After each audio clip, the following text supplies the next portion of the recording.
Sega.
Hey, I'm on the edge of my seat here, back again with another brand new stream. And today is the first part of my Dead Souls walkthrough. Boom, already going on hard, and yes, save data has been found. Hey, I just played that game. No Yakuza 4 save data, though. That's very weird. I guess like the only game that matters is Yakuza 3, but you know, we move on. But yes, no, hello chat. I'm glad for y'all tuning into this Yakuza Dead Souls. I have already hit the gym. I've already gotten my gym in there. Did stairs machine. Did 100 pull-ups. Well, pull-ups assisted. You know how it be. And I think my TV has more dead pixels. Like the more I use it, I think there's one on the left that didn't used to be there. And the dead pixels, I'll just notice them sometimes. I won't notice them other times. And there's the iconic orange shirt Taichi from Yakuza 4. He is back in Yakuza Dead Souls here with his iconic orange shirt. None of the other characters changed their shirts except for Taichi and Haruka because they are the strongest and most powerful of all the children. Oh, Kiryu's gonna get mad as hell at this one.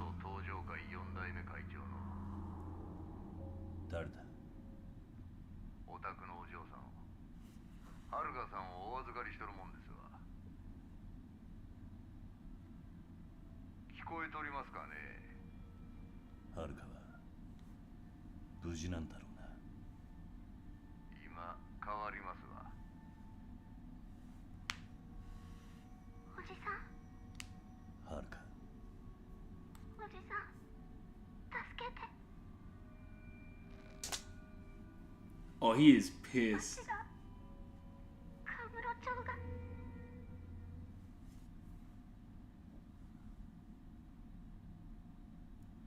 But yeah, no, the previous stream yesterday was me finishing Yakuza 4, just boom. 6 parts done and dusted.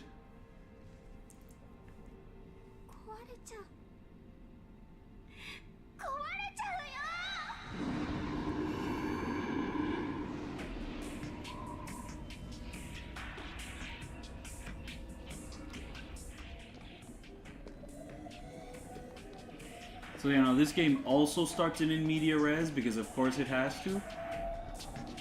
Yakuza 4, like the way its timeline starts off, I guess it's kind of in media res, because then you have to go back in the past, but not really. Like Yakuza 3 did like an in media res thing, and I guess Yakuza Dead Souls is also doing this in media res. And that is a way to start the game off. Just boom, Kamurocho's fucked, there's a bunch of zombies. Boom, Shun Akiyama, just like the big title just pops in. Did I buy Dead Souls when it first came out? No, I bought it around 2016, 2017, 2018. like sometime around there. Like, I don't know how quickly I acquired it, but I'm pretty sure I acquired it sometime after I beat Yakuza 0 or beat Kiwami 1. Something like that. I think the copies of Dead Souls, like, nowadays go for, like, really fucking expensive for, like, no reason. But I might even be wrong about that. Just, like, game markets are all over the fucking place.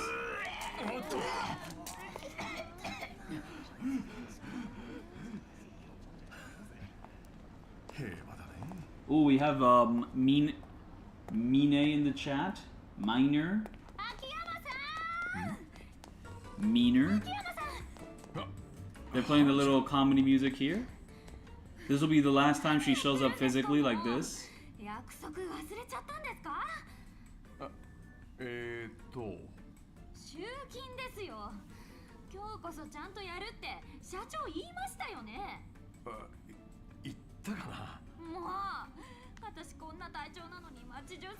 I am a little worried that I might be getting burnt out on the Yakuza games.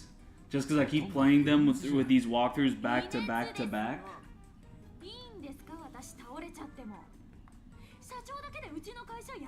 Because like I'm really having trouble like ranking whether I think Yakuza 3 or Yakuza 4 is better. Because like, they just have like so many qualities where one does that better and the other game does that better that it could go either way with Yakuza 3 or 4.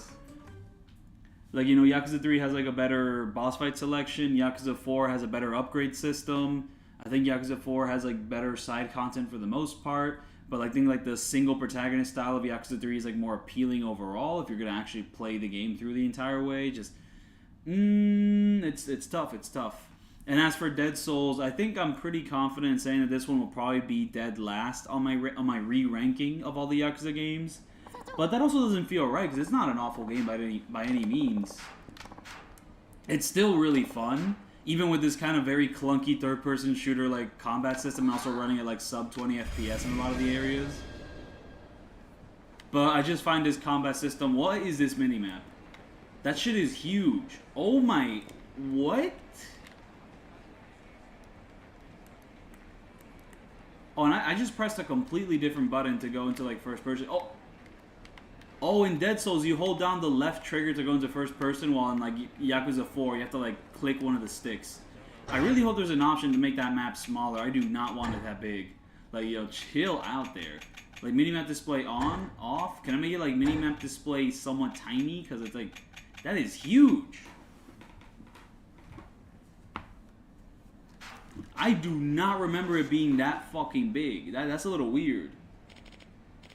And just like Yakuza 4, Komaki just kind of pulls up on Akiyama out of nowhere.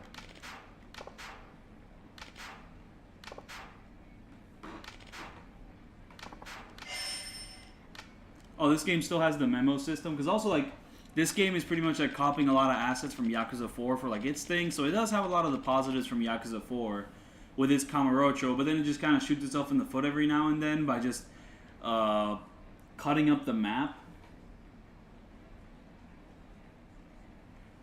By just like cutting off the map from ever like being viewable. No, like cutting off like certain sections of the map, you know, because there's certain safe areas and then like the other areas get infected. And it's just like, it gets a little bit annoying. It does fit this game, but like I'm glad it just never happens in any of the other games like that. And then boom. Like I've been clicking the left stick like multiple times and it just has not been happening. So it's just very confusing to see play. Oh, Hayashi, zombie Hayashi. I wonder if this is going to be like the one scene where like everything goes to shit or that happens later.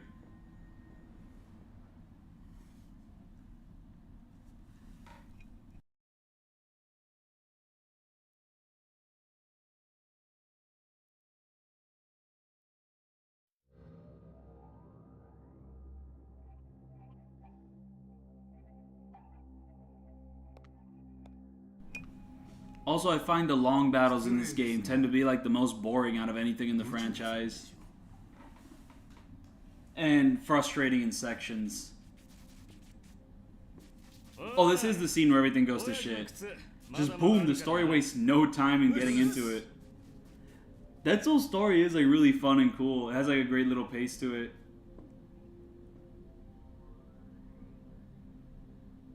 And also Majima in this one is like really great. It's probably like my favorite crazy version of Majima.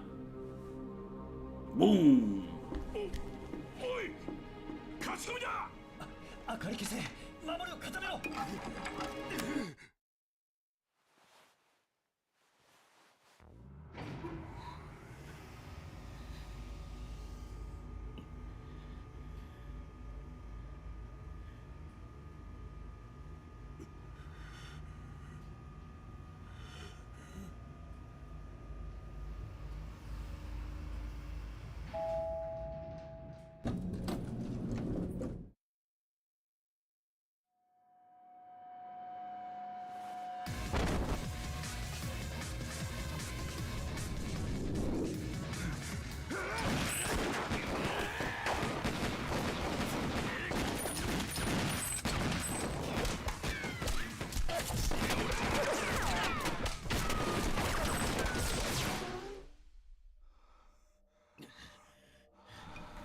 This has got to be like the only game where cutscene gun is actually surprisingly weak against like people. Because in every other game, you know, you do a cutscene gun like that, they just die. But now this guy just gets back up from it. So, you know, when it comes to power scaling, the Yakuza Dead Souls cutscene gun is easily the weakest of them all.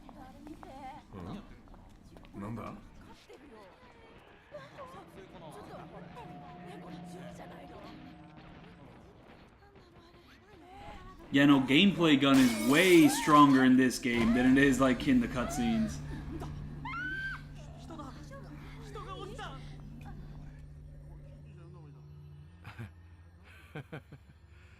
こりゃ集金どころじゃないね。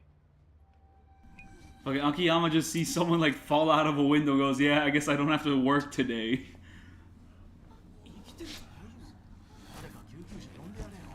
Oh, I already know how the infection starts. I mean, I guess it'll be a spoiler for like Yakuza Dead Souls, but it's very much like a Resident Evil situation. It's basically like someone experimenting and like deliberately infecting zones in order to spread the virus as fast as possible. But for like the biggest outbreak, this is kind of like the big outbreak. It's happening right now. But it all happened because this one fucker just started infecting people.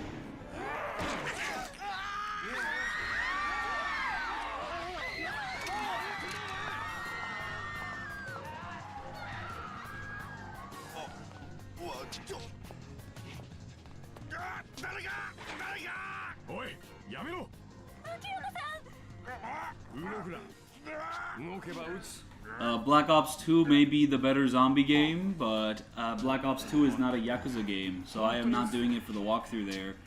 And also, I do not think I'm going to hop on Black Ops 2 until I no damage fucking town round 50. No, not no damage, but just do round 50 zombies. I gotta do that. But like round 50 on town takes like 4 hours compared to like the 2 to 3 hours of like Kino der Toten. So that's very annoying. Damn, he's smiling. He's evil as hell.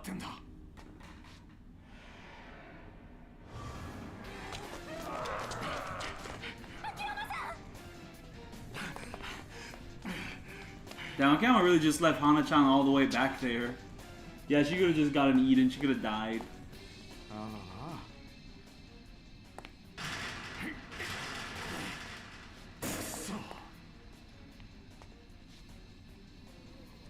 But you know, this game is probably the one that almost killed the series in the West. Because after this one, they like did not spend much time translating the ones that came after. Like it took 3 years for like Yakuza 5 to come out in the West, and that had to be like done through a petition from a bunch of fans, and like someone else had to like step in to like make that happen. Just like a real crazy time. 無理なんだよね。そしたら悪いけど、俺もこんなとこで死にたくないんだ。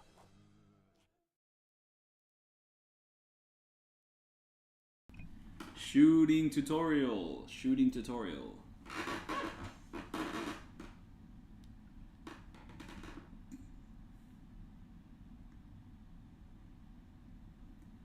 Nowadays, if you emulate this game with a good setup,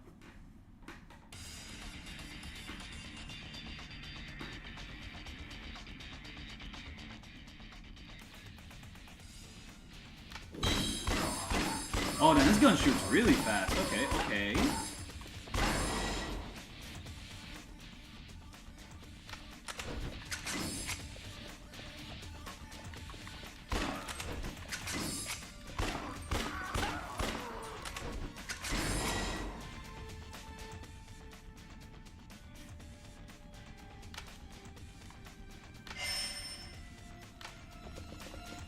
strafing the wrong way. Okay, okay.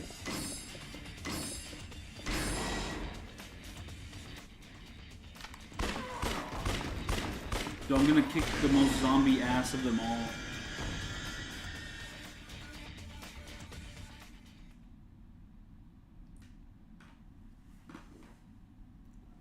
And of course, Ishin did not get translated, which is still like one of the biggest tragedies of that time. Because they thought it wouldn't really sell that well, but like the PS4 had no games. So I feel like that game would have sold well regardless because there's fucking nothing else on the PS4 at that time.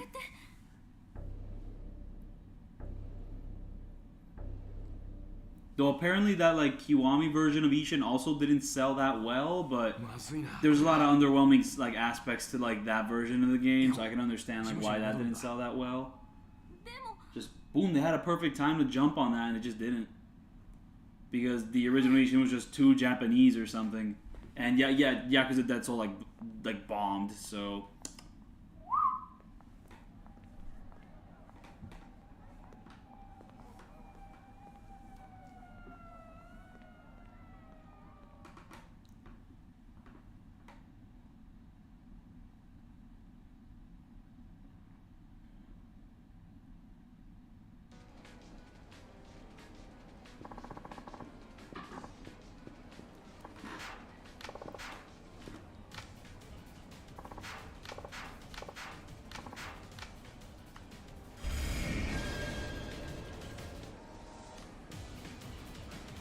we got this brand new intense like chase theme here. And now that I'm thinking about this, the original Japanese opening for Yakuza Dead Souls may hold the contender, maybe a contender for worst opening song in the franchise. Like worse than the Yakuza 4 original Japanese opening. Like just the song they chose for like the original Japanese opening of Dead Souls, just it's very mid and just boring and just not that cool. Who the fuck is Mr. A? Oh, yeah, that's what she's calling me over here, just Akiyama-san. I'm Mr. A. But yeah, no. I mean, I only listened to like the Japanese intro. I didn't really listen to the entire song, but that song just did not fit that intro well. Like that first impression was very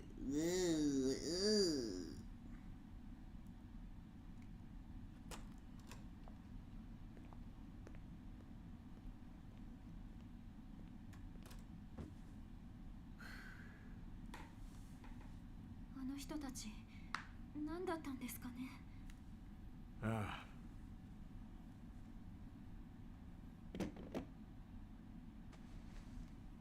So like Akiyama gets rid of his golden watch in Yakuza 5 instead wears like a silver one to like promote some real world brand. I mean, for all I know, he's probably promoting some real world brand like in Yakuza 4 and Yakuza Dead Souls. That's what I'm saying. Butterfly City, honestly, banger. The one in Dead Souls, ew. Yakuza 0's English intro, I love that song. I also love the Japanese intro. They're both awesome. I really like those. 襲わないでくださいよ。襲う？君を？なんですその笑い。いや、その。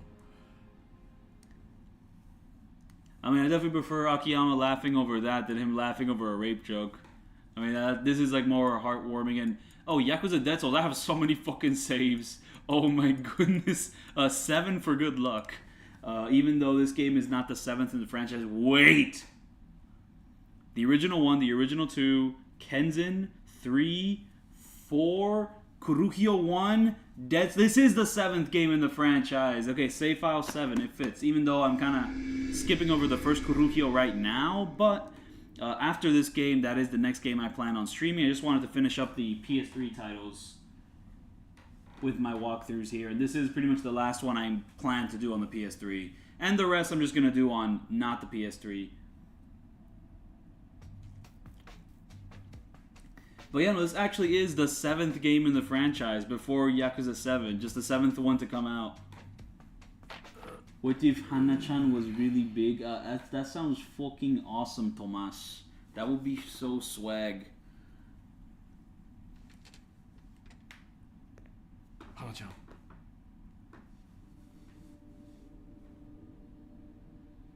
Damn, that fever's kicking in. She would be classified as a boulder. You know, don't tell Chris Redfield. Don't tell him that.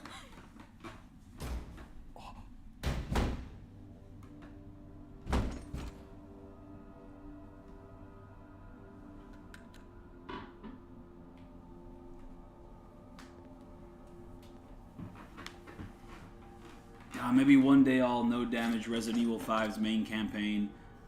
I actually recently bought the gold edition on the PS3 just because I specifically want to play Resident Evil 5 with the PS move controls. However, there's just one little issue with that. Oh, Akiyama looks so freaking cool with his gun. Oh shit, they're strong as hell.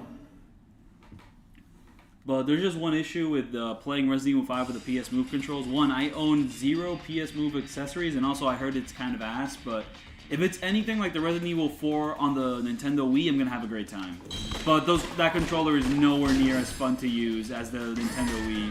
That I already know that. There's no way it's going to be as fun. Look at this move you're never going to use in the game. Like, what tech can you pull off with this? Like, oh, I'm gonna kick him away. Dude, you just shoot him. Oh, this is even more useless. Like, yeah, I'm just gonna use the couch. Oh, this is like Dead Souls. This is like Dark Souls, where basically you have to like press one of the right bumpers to do attacks instead of like an attack button. Why did Why did Dark Souls just do it like that? That was just a bizarre little control set. I mean, I guess Demon Souls started it, but just yeah, no, it's like no other game really played like that, and just like, you know, Demon Souls was like, yeah, fuck it, let's just do it. Wait, I just destroyed all the enemies. Okay, thank you, thank you. And well, Resident Evil 5, I don't really like coordinating with like another person to do the no damage, because it's going to be a very painful no damage on the hardest difficulty, I know that much. So like, if there are sections where I have to coordinate with another person, I don't want to do that. I'd rather do it all myself. Kind of like carry all the load. I think for Resident Evil 6, Leon's campaign is like possible without a co-op partner, but for the other campaigns, I'm pretty sure you're going to need a co-op partner, because there's like certain sections that are really awful.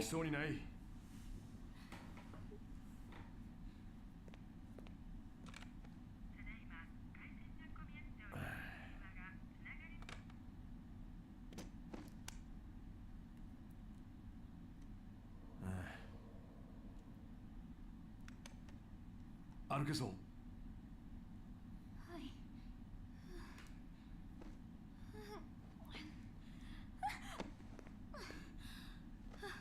体の具合は？寒いです。すごく。医者がいるな。江本先生を呼んでくる。でも。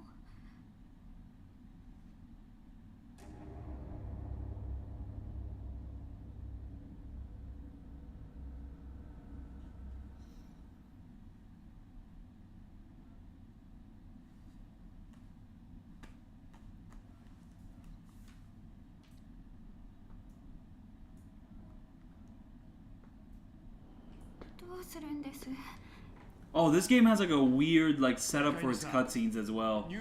It has like these text boxes but they're like slightly more cinematic than like the usual, and the voice acting is like weirdly quiet. I know that Gary Buster Holmes like shows up in this game, and like all his cutscenes, like it feels like it feels like his dialogue's like really quiet, like he's not that loud.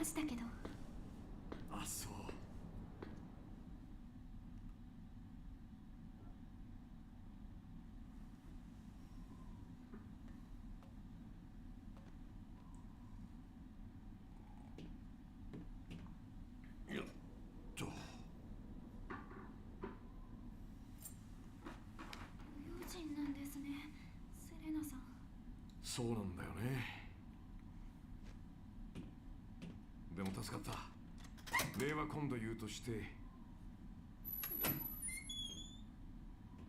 ちょっとだけ邪魔させてもらおう。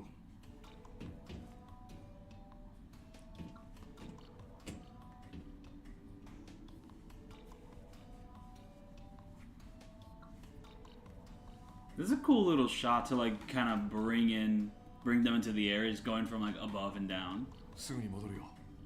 江本先生を連れてくる。けてくださいね。分かってる。終わったら今日こそ集金に行くよ。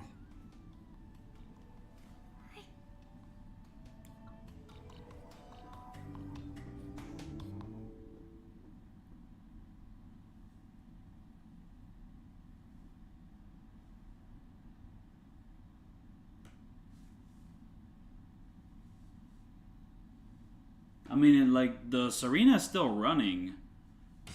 So, I would assume they still pay the electricity bill. Like, I guess Dante helps out, but, like, the new person that runs that place from, like, Yakuza 3 and 4, I mean, she's still running it. So, there is that. Yeah, this game has checkpoints. Boom and pow. So, like, on Dead Souls difficulty, you can, like, restart boss fights from the boss fight, which is very useful. As for X Hard, I don't know if that changes at all. Oh, this game has the precise aiming system. That one's pretty annoying. It's just like, yep, precise aiming. There we go.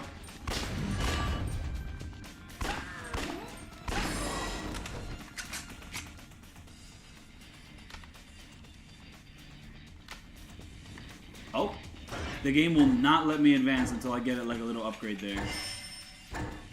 And this game has a somewhat similar setup to Yakuza 4, though slightly different and slightly more limited. Here we go. Inventory slots, max focus. Just, I don't have that many points. So I guess, yeah, head tracking. Why not? Why not? Head tracking is a great ability. I should get it. And that health bar is tiny, tiny.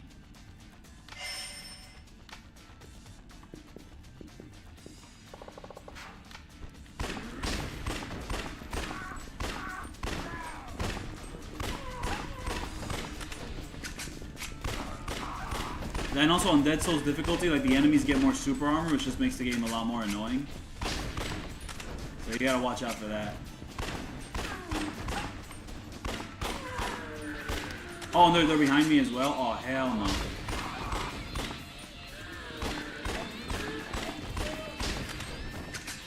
This guy's fast. Oh my goodness.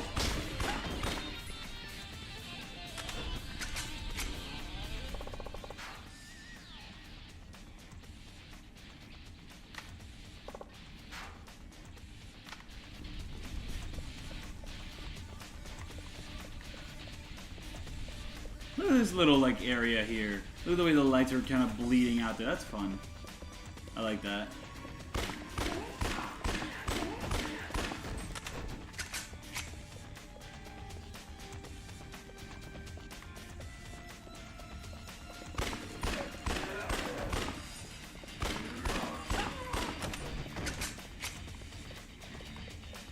Oh, there was just an enemy in the corner there and you just decided to ignore me. Oh, hell no. Okay, whoa.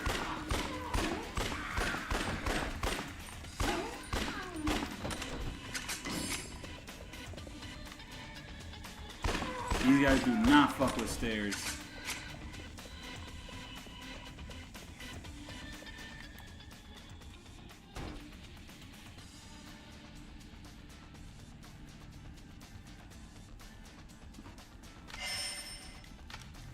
You know, so the UI was made like tinier, except the map is fucking huge. Oh, and I took a little bit of damage from that. Nope, that was not damage, that was me leveling up. Way different.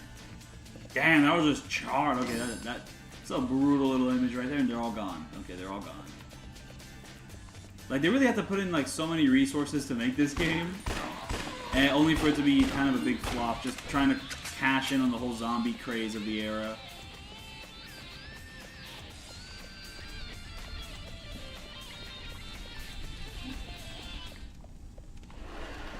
Oh, when that music plays, things get really fucked up. Like, whoa.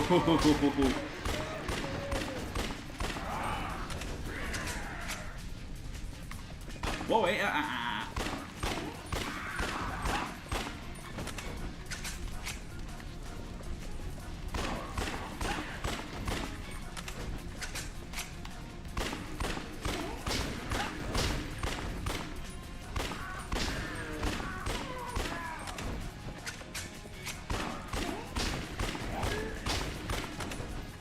Just them automatic headshots go really hard there.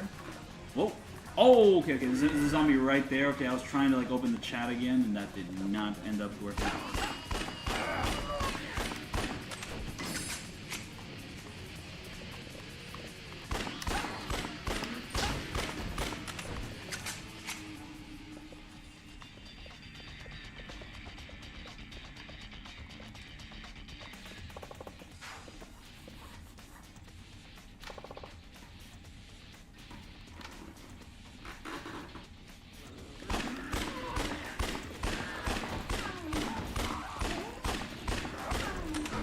Oh, hell no, I have to reload. Oh, and there we go. Yeah, zombies can grab you, but I guess he did not bite me, but they can grab you, and once they grab you for long enough, then oopsie daisy.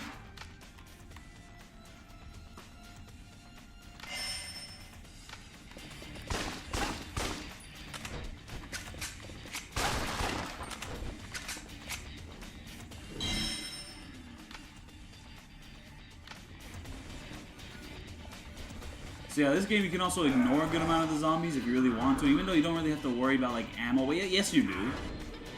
This is like one of the only weapons that has infinite ammo, but for all the other weapons, that's actually limited ammo. Like not like super duper like survival horror limited, but the funky thing with the ammo for the other weapons is that you actually have to like carry that on you. So it actually takes up space in your inventory.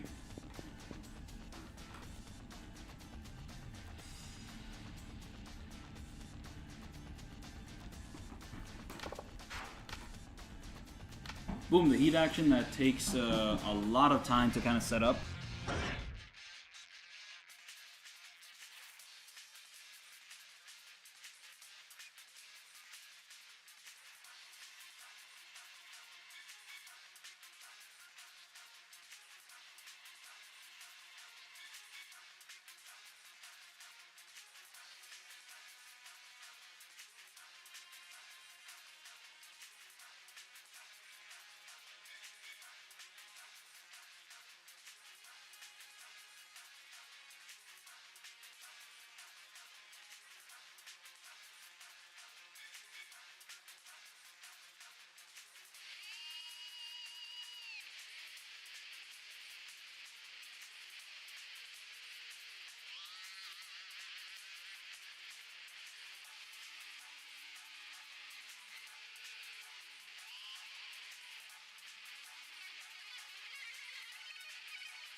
Okay, I'm back. Took a little break there. Little interruption. I don't think there's any good abilities I can get with just one orb. I can get this. And I guess for the ammo, that's probably good to like just get more of that. But I should probably be actually putting my points in like stuff that's way more useful. So before I can do the heat action, I need to build up my heat just by defeating these zombies. And it seems like, oh, I just straight up cannot. This is a tutorial, so I'll continue doing that. Have I seen the Dead Souls inspired mod for Yakuza 0? I'm aware it exists and that it's pretty dope, but I actually did not fully look into that. But that does look really fun. Like, I should play that one of these days because... Oh. I mean, I'm trying to select the target, but it's just not letting me. Oh, I needed a bullet to select the target first. Okay. These go so fucking fast.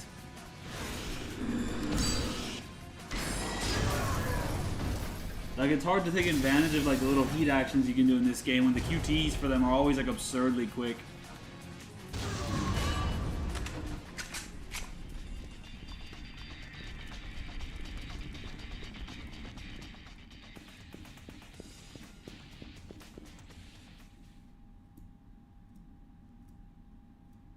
I own the Deadpool game. I bought it recently for way too much money, like $60, $70 for the PS4. And I played like 5 minutes of it, and then I was kind of like, wait, this combat doesn't feel that good, and I haven't picked it up since. But I do want to no damage the boss fights in that one, just for like the hell of it. But yeah, no, like the little bit I played of the combat, I was kind of like, hold up, this isn't that good. 俺たちは隔離されたんだ。見捨てられたんだよ。あんたのことを知ってるぜ。スカイファイナンスの秋山社長だ。こっちはあんたを知らない。長浜ってケチな極道だ。しかしなんだ、最近の金貸しは弾きまで持ってんのか。ゆうべあんたのご同業のを拾ったんだ。 Wait, isn't this the guy that becomes a zombie that like Kiryu has to fight hand to hand? That's probably like one of the most ridiculous things in this game. Is like Kiryu shows up and he fights with like a hand to hand style. Except like the hand to hand combat in Dead Souls is worse than like the original Yakuza 1. It's actually more clunky. It's very annoying because yeah, this game isn't made for that. But it's just really surprising that you can like kind of play with Kiryu's like Dragon of Dojima style for a little bit. But they just like made additions to it that just make it like feel worse to play with. 俺も丸ごとなんせやつらまあ待て、そこで俺今正月よくで劇場前通りだしだろうな。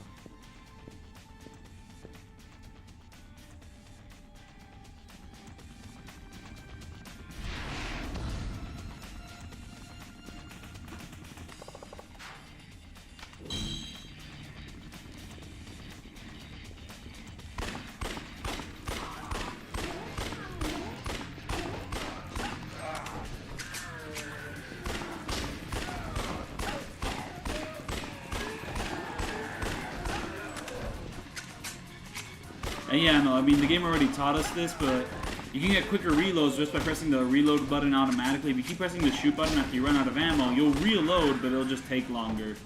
So you'll just be shooting yourself in the foot.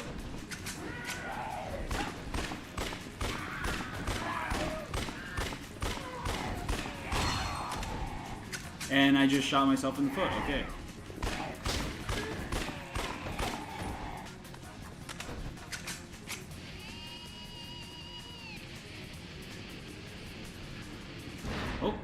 We'll take out 2 to 3 zombies, maybe even less. Let's see. Already 100 kills. That number is going to inflate. One kill. The rest of the zombies just like did a little dodge attack or some weird stuff like that.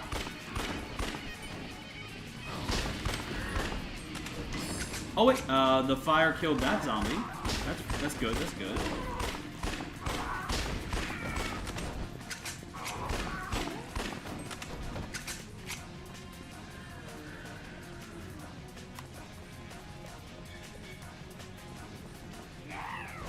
Oh, I was not paying attention. I missed the zombies that just like ran past.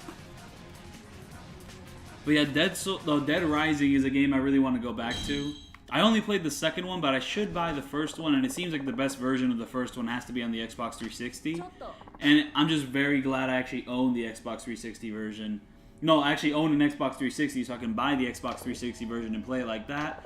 As for Dead Rising 2, I feel like I hear that the PC version is decent enough, or I could just mod it to be decent enough. I never beat Dead Rising 2, but the little I played of it was like really fun. And here, I believe this is like a mocap actress. She's just kind of here in the game for the sillies. Or she might just be an original character. I don't even know.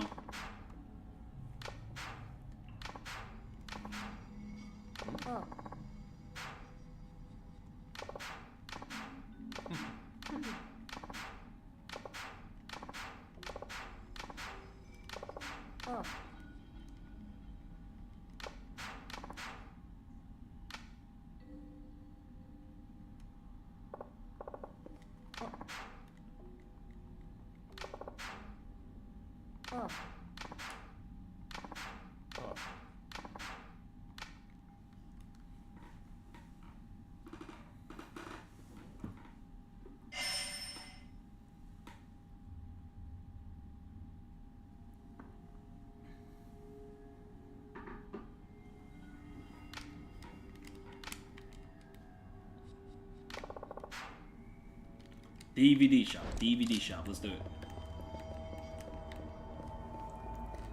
Yep, no, it seems like I just like completely forgot how huge this mini-map is, because I do not remember it being this huge at all. I guess I got used to it as I played more of the game, but still, like, it just doesn't feel natural.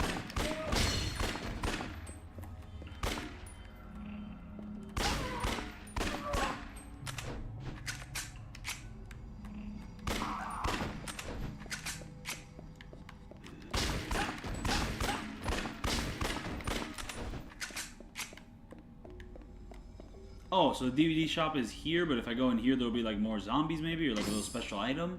Boom, those cutie girl figures show up a lot, and I assume they're either for crafting or you could sell them for a high price. It was something along those lines. But you know, I remember this game goes by very quickly. Like, you could basically rush through this entire thing and be done with it like in, I guess, like a day or two. But I may be overestimating myself. Like, I mean, we're already done with like parts 1 and 2, and like, yeah, in this beginning section, like, the entirety of this was like gameplay, which I guess could be kind of like rewarding for people who just want to get into the thick of things and not waste too much time in the open world. Because like previous Yakuza games, like Yakuza 4, you'll be spending a lot of time running around the open world, going from like objective to objective, or just watching cutscenes. While here, it's very brief. It's just like boom, boom, boom, and also like the levels go on for a really long time. So the gameplay that is here, you get to spend a good amount of time doing it.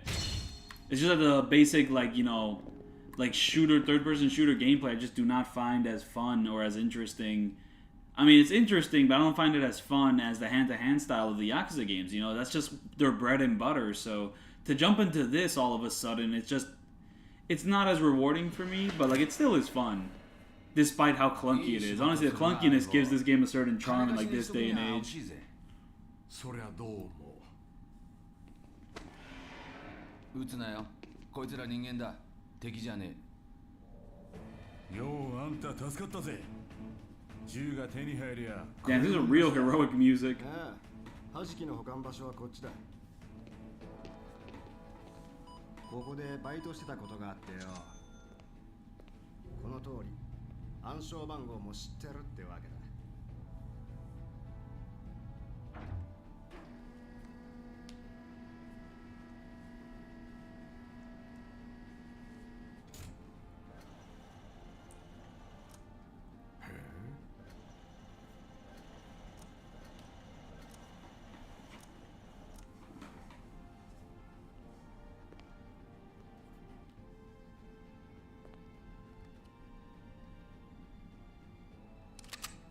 We get the heavy pistol, the normal pistol, and a decent other weapon.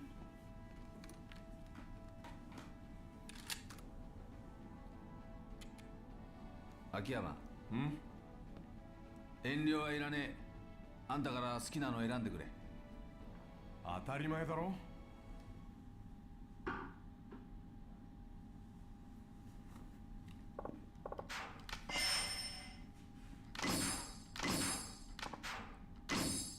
Oh, and we also have a submachine gun, but the issue with the submachine gun is that it wastes a lot of ammo. So you need to like carry a fuck ton of ammo, or it's just gonna run out immediately.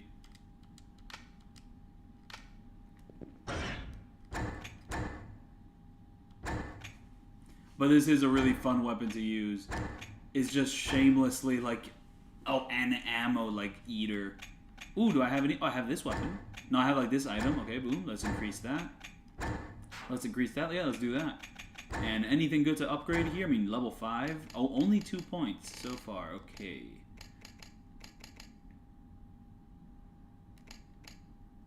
Yeah, let's do this. That should be a good ability to waste points in. Headlock on. Stays in effect. Okay, I will need that. Breakaway kick. Leg sweep. Roundhouse kick. Rapid evasion. Okay, rapid evasion has to be super useful. Iron arm. Okay, that's like for co-op attacks. Improve reload speed.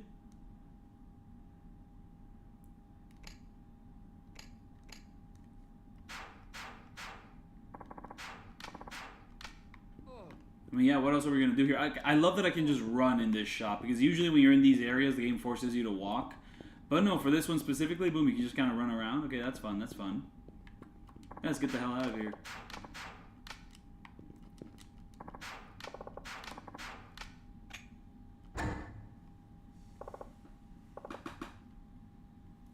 Oh, there's a football game going on today. I have no idea about that, but hopefully the football wins.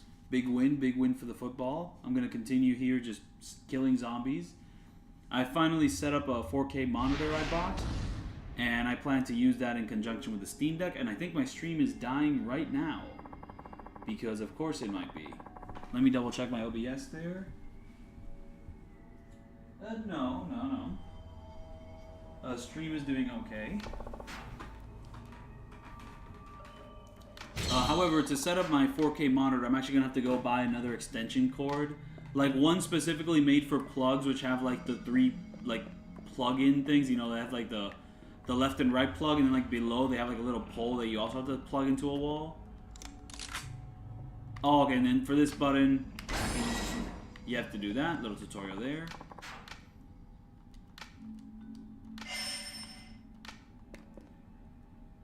You're a little hurt. Exactly the point. You're a little hurt, which means you're not that hurt at all. You can take it. But all the game's gonna force me to heal them? Okay.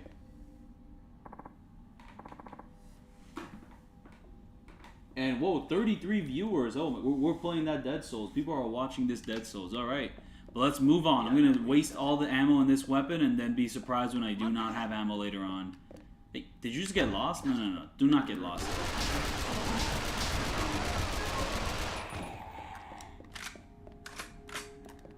Oh, but like the dual pistols can't be that bad. I mean, it's dual pistols. Maybe I should just stick with the dual pistols for now. Yeah, playing some Dead Souls on a Wednesday afternoon.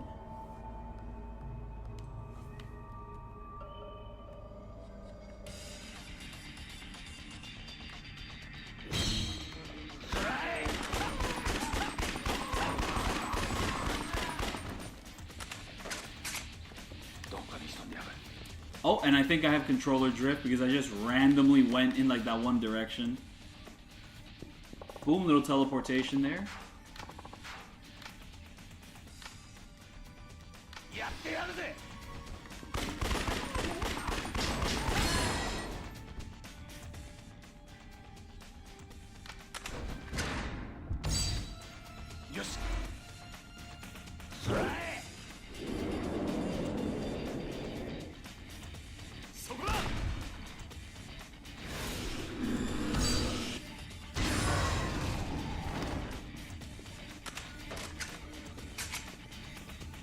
Boom, there's that lovely Dead Souls slowdown that I'm familiar with.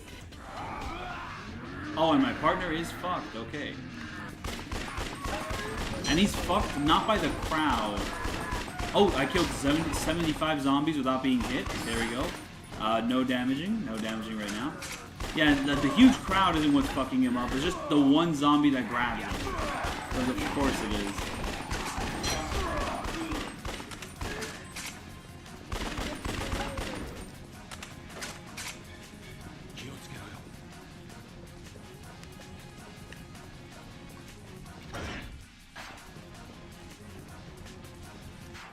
Oh, so that is still the return to title screen button, not the map button. And that will still be the case for Yakuza 5, it seems. Which, I mean, I am playing on Steam Deck, so that's a whole different debacle.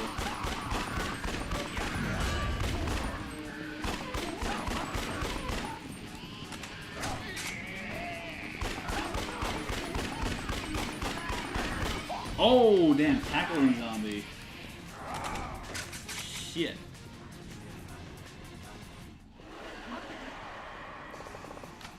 Oh, these guys can get really annoying.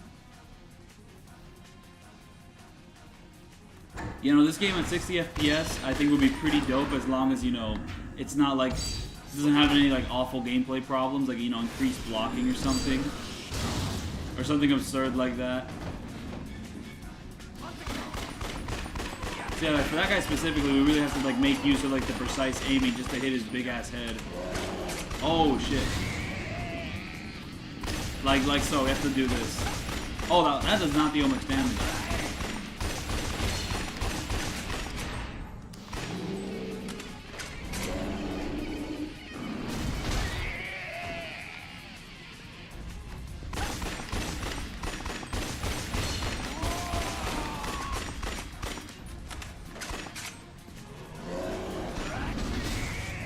Wait, do you deal any damage if you don't like aim at his weak points? I feel like maybe you deal little damage, but I'm not 100% sure about that. But whatever, he's down for the count.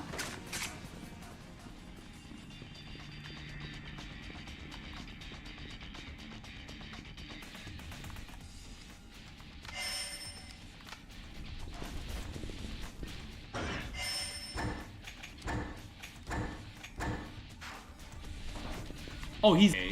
I did not notice that. Wait, did I already, like, clean out this little box? I could have sworn there was more to take, but I guess I cleaned it out. Is the item that I got, like, a revival item? It might be. Oh, yeah, it is. It is that's exactly what it is. Okay, very convenient. Let's just switch over to this now that we have a bit more ammo.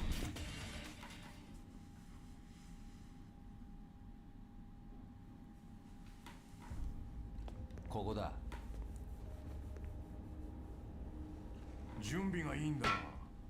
こんなとこさっさとおさらばしたいんでね。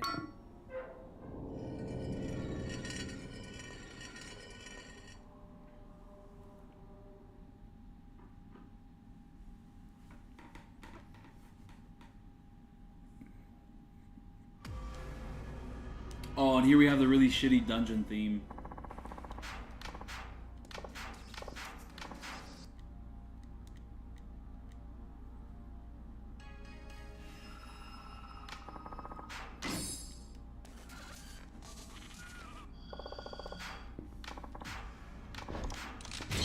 You know, it's very annoying when Yakuza 7 took inspiration from this theme for like all its fucking dungeon music. Oh, it gets so like boring and like monotonous, and you have all these little doors that... And also doing the 50 floors of all this, especially like some of those later like fucking bullshit floors. Ew, dude, and it all just kind of looks the same.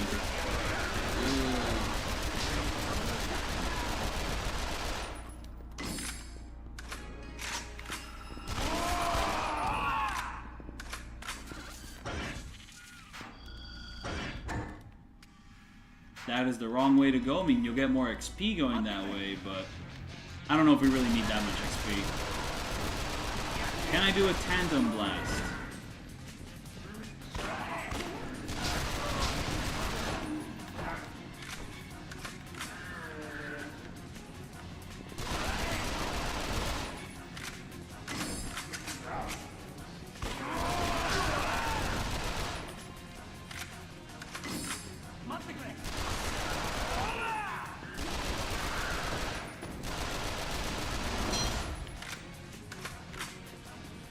Ooh, okay, so there's killing zombies in a row with no items. Okay, that is actually an achievement you can do. That's fun, that's fun.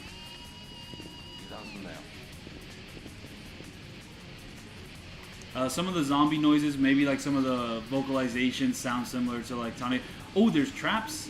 Ooh, this is just like, yeah. Oh, hey, where are my traps at? Come on, let me use my traps. Oh, this guy got in the way of my trap. I hate this guy.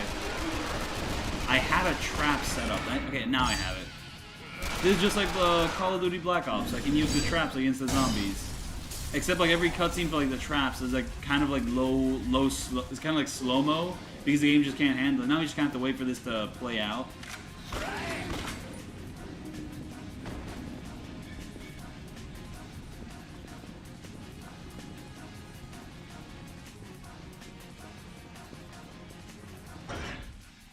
I think I just went the wrong way. No, this is the right way. It's just that if I go in that room, then that won't really bring me closer to the jig. Oh my god. Oh, boom, boom, boom, boom, boom, boom, boom. Oh, and here's the Left 4 Dead 2 like rip-off enemy.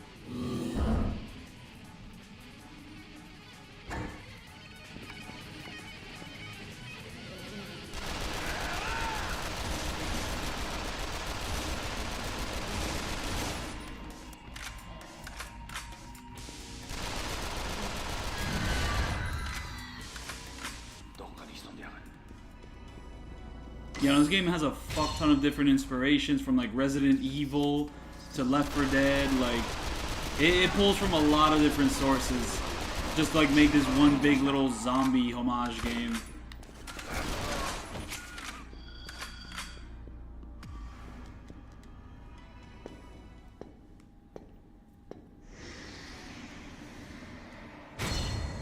And you get ranked like every single part of the level.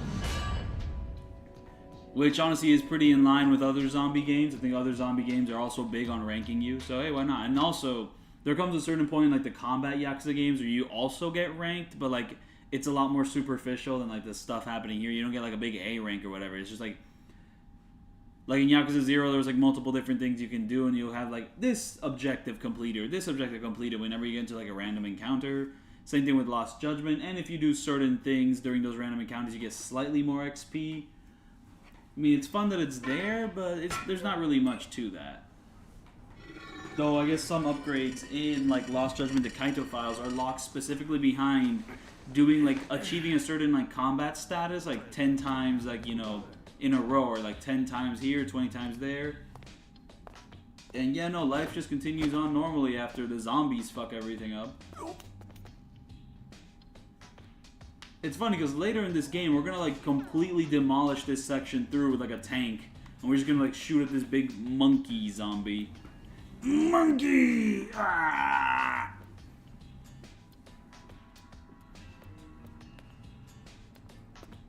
Akiyama.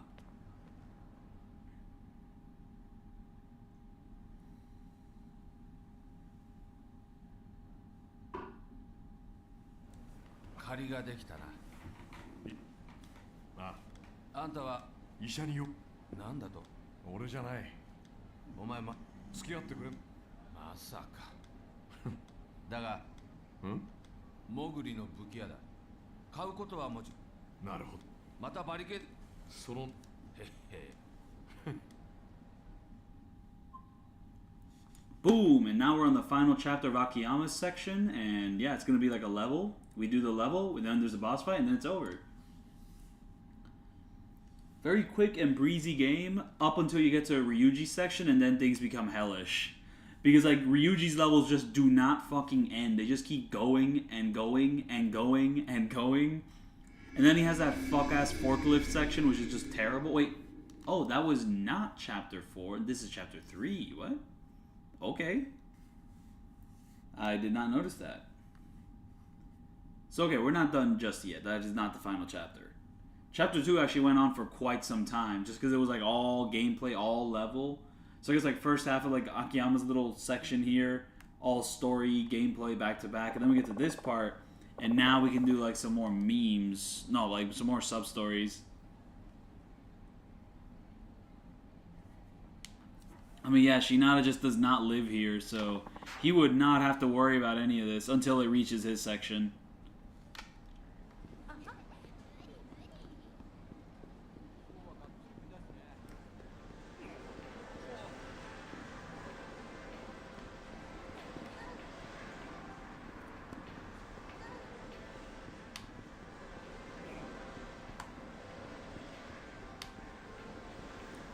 Ooh, the movement in Dead Souls is like, I think maybe a little weirder than it is in like Yakuza 4. Because like, if you want to turn all the way around, there's kind of like a little stop and start. Kind of reminds me of Kenzin. Though I'm pretty sure you can get like around this just by doing like a little circle. Circle. Yeah, circle. Circle. But if you go like fully back, like there's a little bit of a stop and start. Maybe it's the exact same way in like Yakuza 3 and Yakuza 4, but I do not remember it being like that.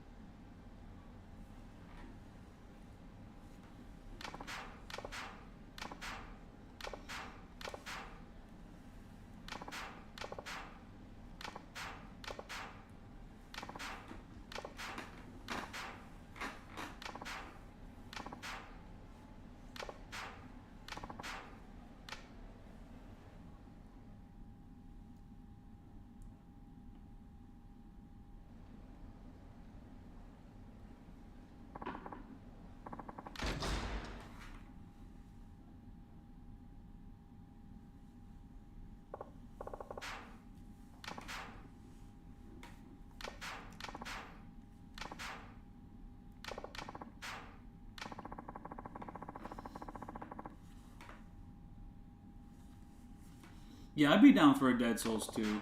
Because, I mean, why not? Just, like, kind of just jump on that. Maybe a little Dragon Engine, like, zombie shooting. I don't know how that would even work, but it would be entertaining to see. Imagine they make a Dead Souls 2, but it's, like, turn-based. It's like a little JRPG. Like, that is actually one of the funniest things they could do with Kenzin. Like, just Kenzin is like, yeah, we're going to make Kenzin, like, a turn-based JRPG now. Like, that's that. Like, you might as well just make another samurai game. Honestly, I've been waiting for, like, the samurai spin-off with Ichiban in it. But they just never made it. So, you know, I'm still waiting on that. For them to just do, like, a random samurai spin-off with Ichiban at the center. And for that one specifically to be turn-based as well. Like, a little turn-based, like, old, like, period game. That'd be kind of cool. Though I guess, like, Kenzin and Ishin already took, like, the most iconic periods Ichiban could really have for himself. Okay, sell. I can sell the stuff.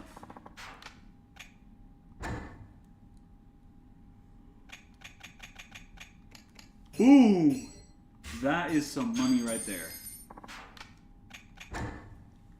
What can I buy? What can I mod? What can I do?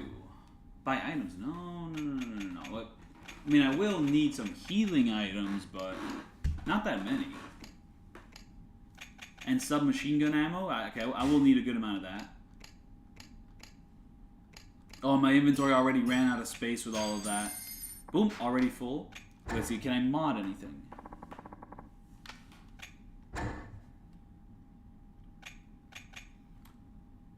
I have no materials to mod stuff with. Oh, if only I had like 8 more scrap irons, I could have done something. And, oh, if only I had high density Polmier, then I really could have gone to town here. But, nope, I have none of that, so I'm just leaving. Bye. Oh, and also I could spend the money in investing in this place.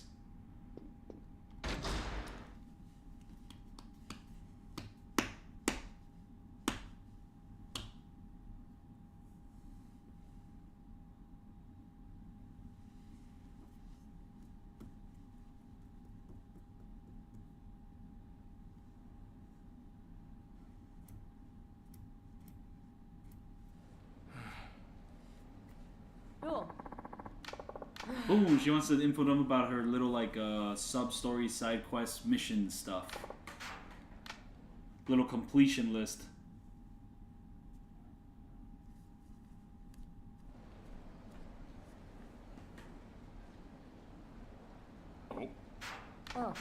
Oh, damn, they're gonna bring this guy back. And he does have his feathers still from Yakuza 4. Okay, so he also helps out.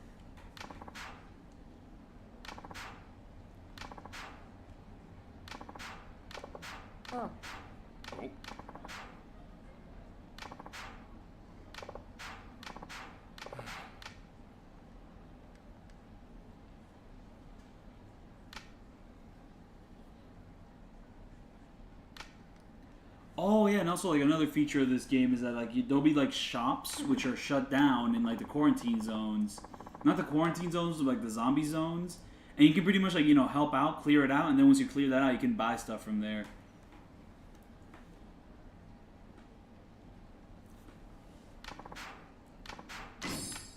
Okay, finally another healing item. Nice, nice. But I gotta get rid of something else. Yep, send the electric alloy. Oop, send more electric alloy, I guess. No, send scrap iron. But I really did need those healing items. Yeah, let's save the game. Oh, memo. Let's go talk with this guy or person for... Oh, come on. Let me talk with them. Oh, they were literally right there. They are literally right there. And okay, I can talk with them. Hell yeah.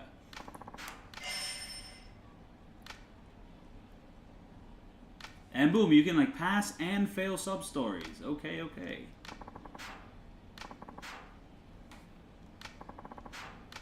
And what, she's gay? Okay, gay lady. Okay, okay.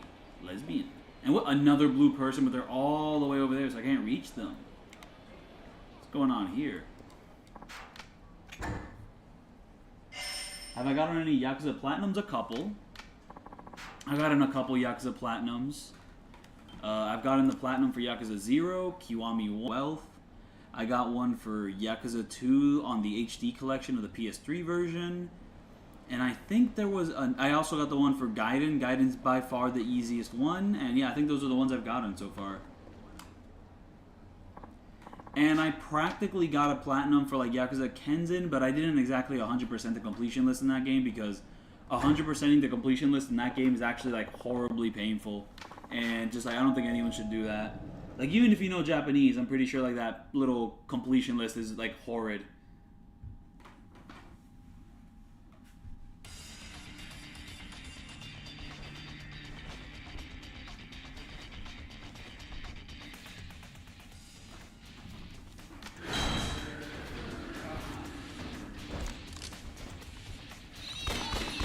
Yeah, I was talking about this in like my Yakuza 4 walkthrough, but basically this entire area is kind of blocked off as an invisible wall, and I forget if that was like really annoying or if it was bearable.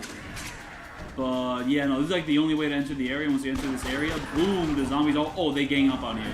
So I think you can take advantage of the fact that there's basically an invisible wall once you enter this part here and just kind of like draw them in or just shoot them from inside of here. And yeah, pretty much just shoot them from inside of here. Yeah, you can take advantage of this. Except they can also come in from there. Ooh, it's a whole mess.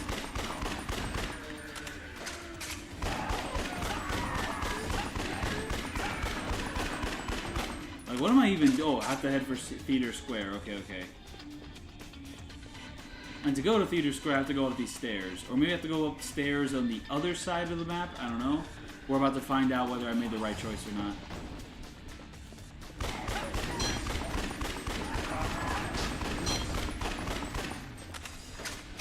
And we're just gonna like pretty much loop around to like Akiyama's like first long battle from Yakuza 4.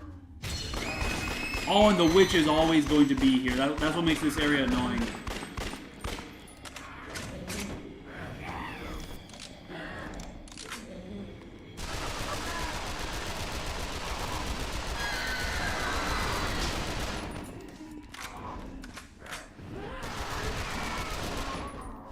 Okay, it seems like this game does tend to be less annoying on like hard difficulty in comparison to Dead Souls, because on Dead Souls, like a lot of these guys just do not react to your bullets. It gets really infuriating really fast.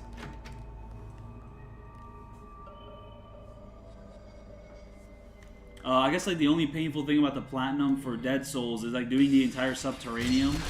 That shit lasts forever. And I really hope this like ends up going to Theater Square. There's no way this goes to Theater Square. No, it doesn't. Okay, so like that little green orb lied to me. I was not supposed to follow the green orb. I was supposed to think for myself and actually navigate over to Theater Square instead of following the green orb.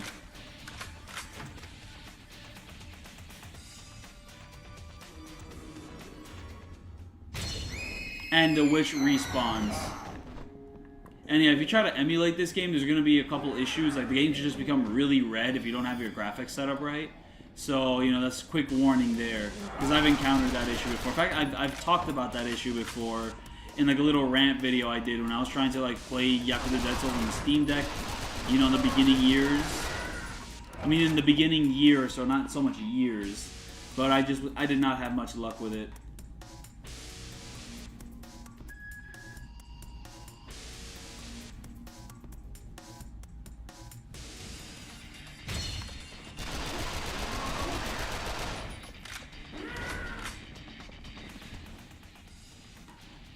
So yeah, I've headed to Theater Square. Now what do I do?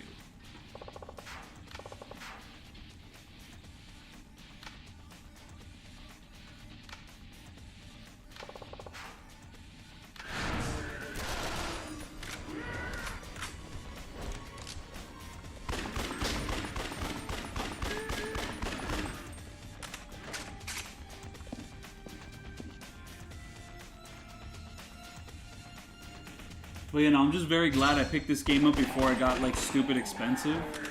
And it's super dope that you got the Steelbook, because I mean that is a nice thing to have. I own a physical copy myself, but not a Steelbook. And oh, okay, I am going way too far. I have to like go over there, not go all the way over there. That is not necessary yet. I think there's going to be another level in this game where you actually do need to go through that entire level, that entire section over again. Yep, the witch goes, and you have to run away and like not interact with her.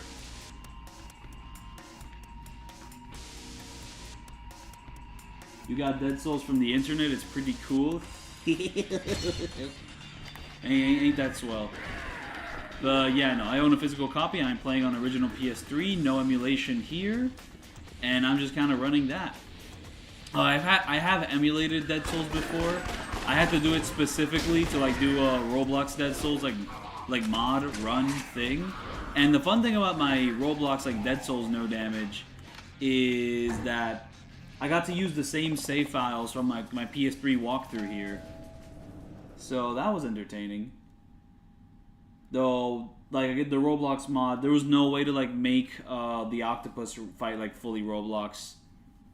So that was sad. Because, like, every time I would get to the second phase of that fight, the game would just crash. And there was, like, really no way around that. Oh.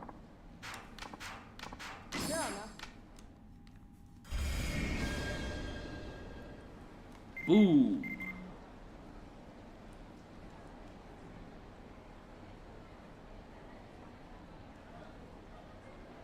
So yeah, now if you want to go to the Club Sega, you have to make it. You have to like free it, and then you can use it. Also for the ice cream, the pachinko parlor. If you really want to go there, you have to free that. And then I don't know what that is. I guess that's a restaurant or something.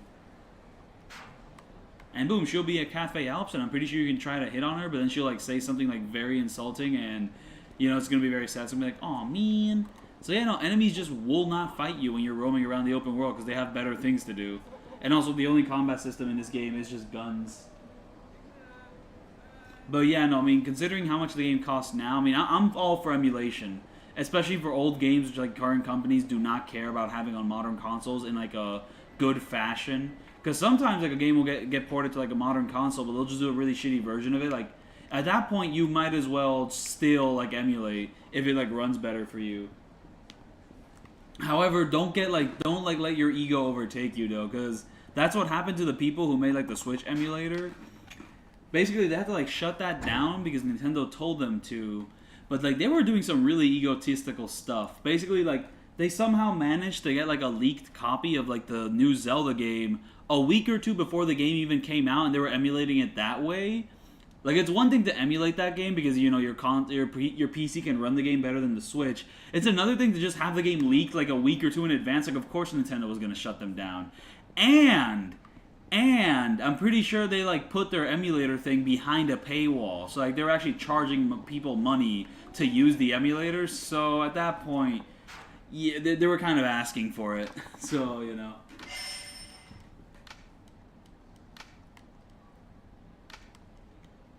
However, it is sad how like emulation sites just keep going down and down and down.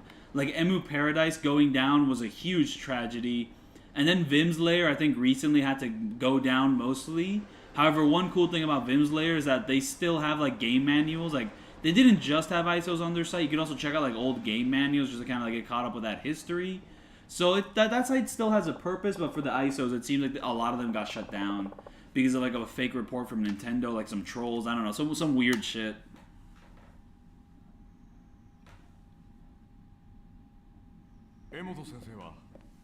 Are the zombies in a different world? Who is this lady? This is like, I have never seen this lady in my life. Is she like a Dead Souls exclusive character?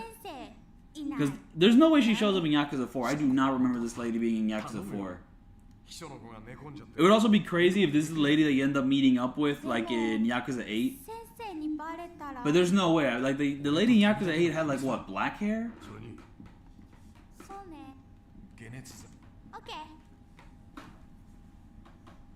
本当に聞く？一発よ。私、花ちゃん知ってる。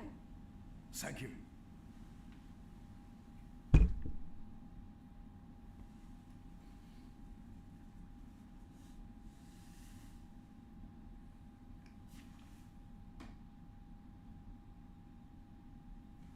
Okay, so Dead Souls case covers, but I guess the disc, not including the disc. So yeah, no, like me, I mean, if you see the thumbnail of this video, you'll see that I own like a case cover and the disc. And there he is. There's the character. It's funny, he just kind of puts on Saigo's like getup, just a little military getup, just to kind of train you and all that. Hey. Yes.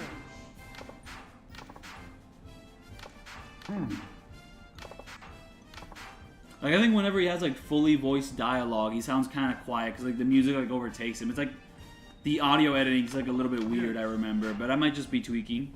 I may or may not be tweaking. Akiyama-san.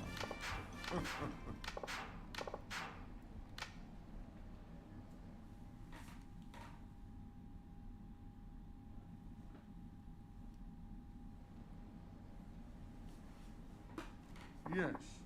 That fucking font and like the little sign of Gary's boot camp is like very silly. It reminds me of like the Silent Hill 2 and 3 HD collection where like they changed the font of certain things and it just looks super out of place.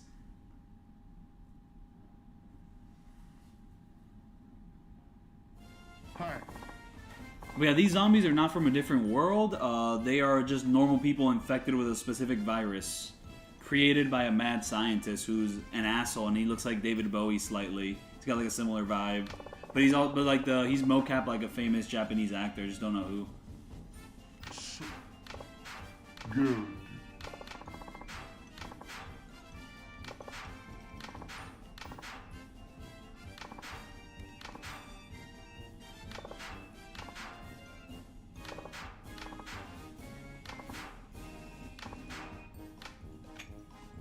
I don't want to do either of these, but I prefer field combat.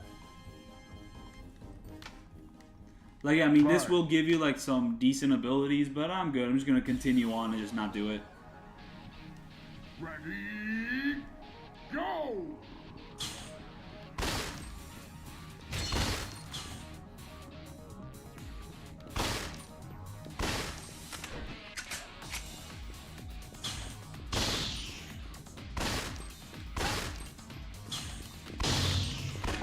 Oh, headshots count for more? Okay, okay.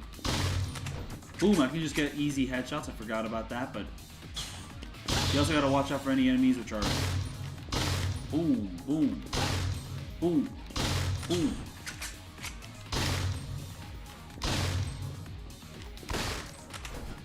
Isn't that everyone? Oh, I have to like specifically touch that like finishing line in order to like get the points or like finish the race. Okay, B, decent, decent. If I got headshots on every single one of them, maybe I would have gotten a better rank, but No, B is fine. good. Oh, but could be better? Damn, I guess I really do have to get a better rank.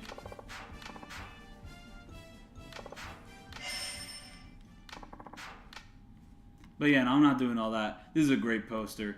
And it's exactly how you get out of here. Okay, good, good.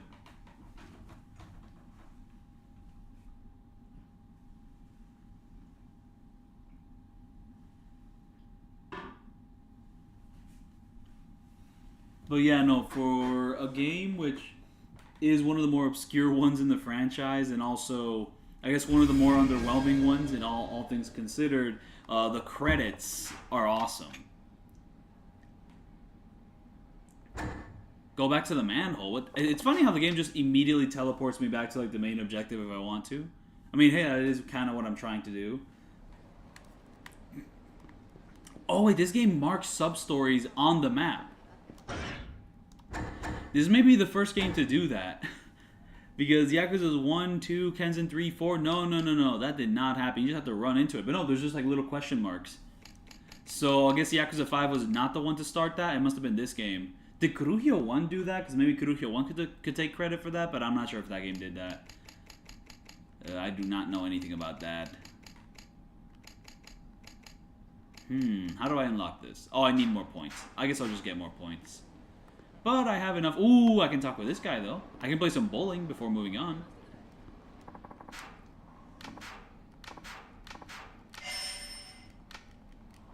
I mean, I really do not have much space in my inventory, so I should just upgrade that. That is one of the most important things to upgrade, so let's just do that.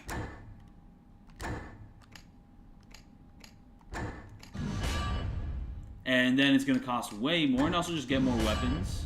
Just why not? Even though I don't really have another weapon to put in there. And ooh. No, yeah, this is still important. That is still important. Same with the armor. So I should unlock that as well. Yeah, let's just move on. Chapter 3. Let's do it.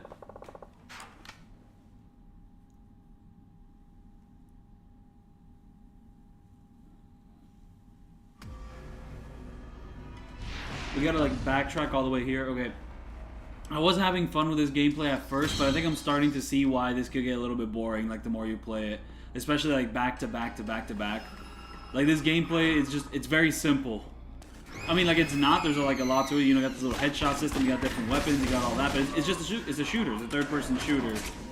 So you just kind of reach a point here where like you're just kind of doing the same thing for like 7 to 8 hours, like back to back to back, if you're just doing the main story. In comparison to like the hand-to-hand combat, where it feels like, I mean, like Yakuza games have pretty simple hand-to-hand combat, but like there's more to it. You know, they got like the contextual heat actions and like the different little combos you can do, and certain enemy types force you to like adapt in like certain ways. But here, you just fucking shoot these guys a bunch, and then you have like a couple enemy types, like the big man over there, which like force you to shoot in a slightly different way. Like, I don't think the game becomes like awful or anything, but just it does become a little bit tedious after a while, especially if you spend any time with like the subterranean. However, one good thing about the subterranean is that the later levels do become really challenging, so like there actually is a challenge to be had and like a reason to like spend points and like money buying stuff. And ooh, oh my goodness, should we kill Big Man for big points?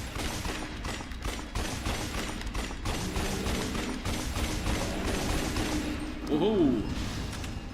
How close did the other big man get to me? Decently close. In fact, he's closer to me than this guy is. In fact, I think he might be charging up an attack. And yeah, camera's not perfect. Yakuza games have had like problems with the camera before, but like this one, given that like camera control is pretty essential for like shooting the enemies, the camera getting a little bit funky is a bigger issue. Whoa.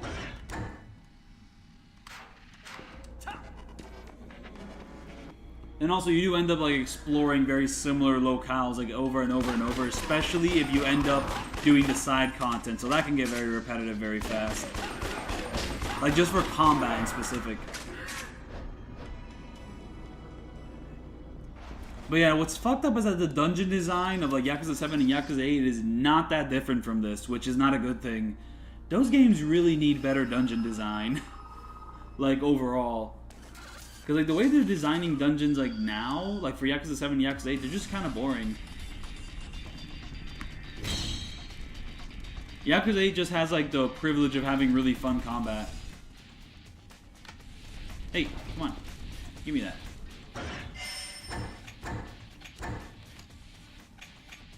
I'm never going to use that, I'm going to be honest with you. Like, I'm good.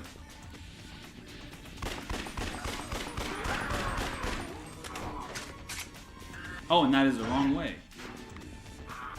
Oh, checking the map is a little bit annoying. Yep, I have to go through here. It's a blue area, so I guess the blue areas are unexplored. Oh yeah, the blue area is unexplored. Wait, do I have to go into that store? I mean, I'll be down to go into the store, why not? Maybe if I do something near that store, I'll liberate it. I feel I have to do that in like free roam and not here. Oh fuck, Yakuza 6, Yakuza 6 before Yakuza 6 came out. Here it is. Here it is. Here it is. Oh, here it is. But since this is like a story objective, I'm pretty sure I'm not allowed to liberate the store right now. But that store is like way too dilapidated to like liberate, isn't it? Like there's no way this gets like liberated. It's fucked up. It's all fucked up. There's like no saving it. Other places are like way more in shape. But I love the look of this. Like it's all the grime, the grit. Ooh, that's beautiful right there. But yeah, no, what you have to do is you have to go to like a little corner somewhere around here. You have to like kind of swing around.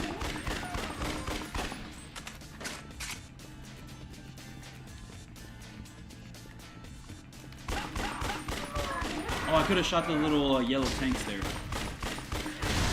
Oh, and they did nothing. Okay.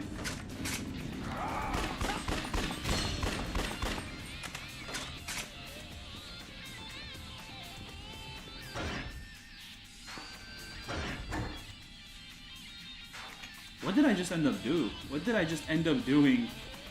That seemed kind of pointless. Must have gotten distracted along the way.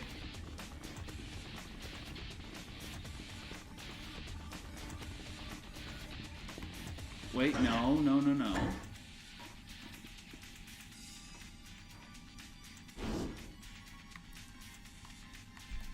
Oh, okay, wait. I was supposed to swing around there for another secret entrance. Oh, but that secret entrance is just something I already did. Ah, my head is hurting. Ow, owie, owie, owie, owie. I have to think. I have to actually think in this game. Oh, one of the most absurd side quests in this game is one where you have to do like a chase mission. Like, the way it's designed is, like, actually insane. Like, I don't know what the context for it was, but, like, it was not fun. It was, like, infuriating.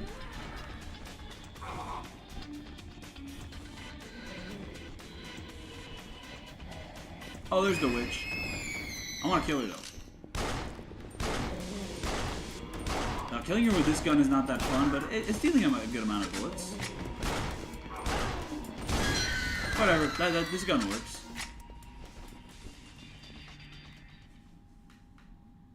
You gotta love that little like fixed camera angle. Just kind of reminded me of Resident Evil there. Even though the Yakuza games have had these fixed camera angles like since forever, and they're gonna keep having them like in Yakuza 0, and I guess they just kind of stopped in Yakuza 6 with the fixed camera angles like that. I mean, can I confirm, deny? I don't know. I can't remember a single moment like in Yakuza 6 or like Kiwami. I mean, in Yakuza 6 where like a fixed camera angle like pulls up in the same way they did in the older games. Damn, this place got fucked up. 俺だ。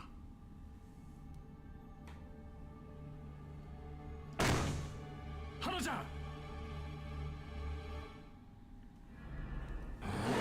くそ。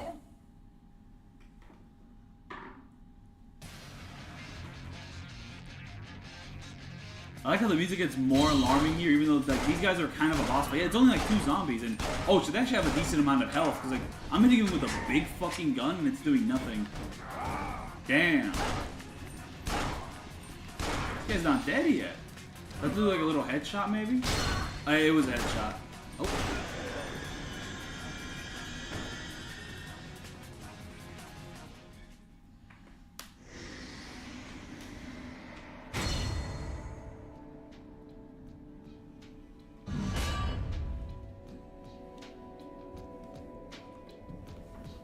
Ooh, one great thing about Dead Souls, that it probably has like the best replay feature since like the original Yakuza 1.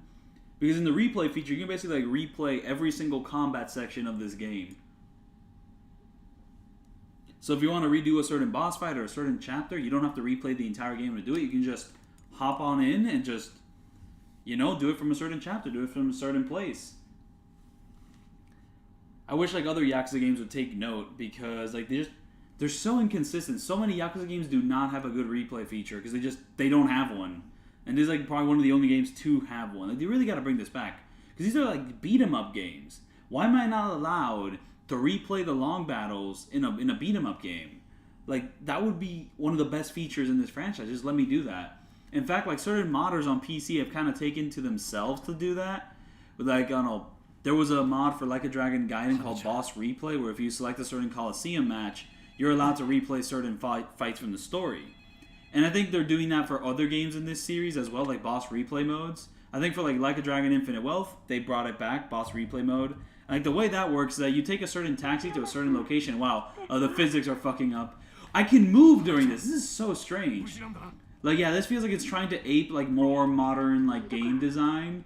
This feels very much like something that would happen like in a fucking, I don't know, Gears of War or like a Call of Duty, even though Call of Duty's not third person. But you know, you get what I mean? Like games of this generation, they're always doing this. The fucking Last of Us does shit like this. But you know, it's still Yakuza, so you can like swing the protagonist around in like multiple circles. You get the little letterboxing effect, the slightest letterboxing effect here. It's a very tiny letterbox though.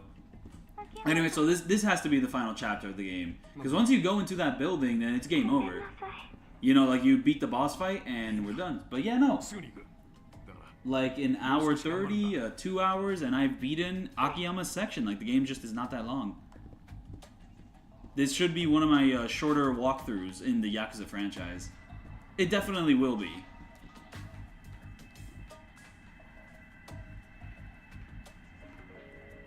Oh, the English version is rarer than the Japanese version. Oops. Fucking oopsie daisy. Oh, no.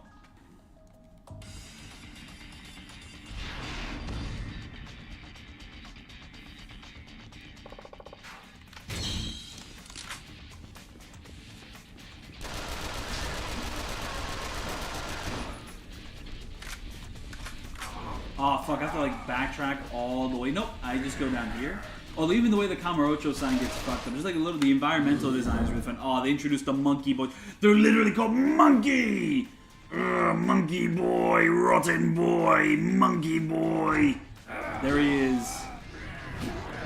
I hate these fuckers. They're like too slidey and slippy, and you have to like kind of like grind their materials for certain weapons. I'm not dealing with all that. I'm good. Oh, this level's gonna take you to the underground mall. That's fun. I love that. I love that. I just love this underground mall. Like just, this area just does not come back after Yakuza 5, and I guess in Yakuza 5 they don't really make that much use of it. Just like in the Dragon Engine titles, they decided, yeah, we do not want this area back in the series ever again. It's awesome. I love this area. Dude. I guess like Japan just stopped having underground malls or something. Like what? Like, why is it gone? Bring it back. That is exactly what I need. I can heal up.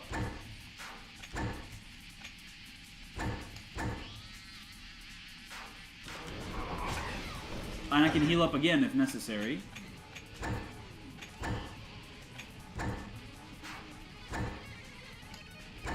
Oh, I can just send this to the hideout. Okay. Yeah, all's well that ends well.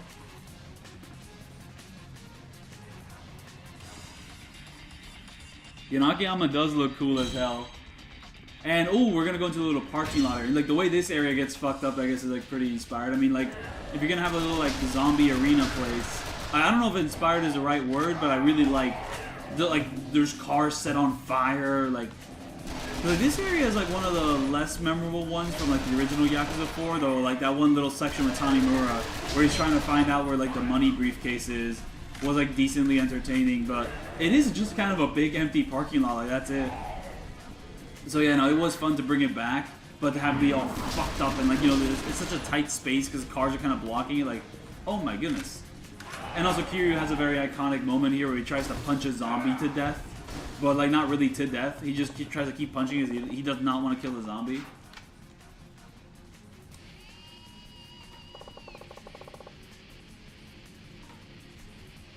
But yeah, no, just like the expansion of Kamurocho. Wait, I'm gonna borrow this. Why am I gonna borrow it? I'm gonna ignore the zombies. Wait, actually, I might as well just kill some zombies while I'm at it. Oh, what are you talking about? There's a witch here. What are you doing? What are you talking about? Well, whatever, I got some free kills and...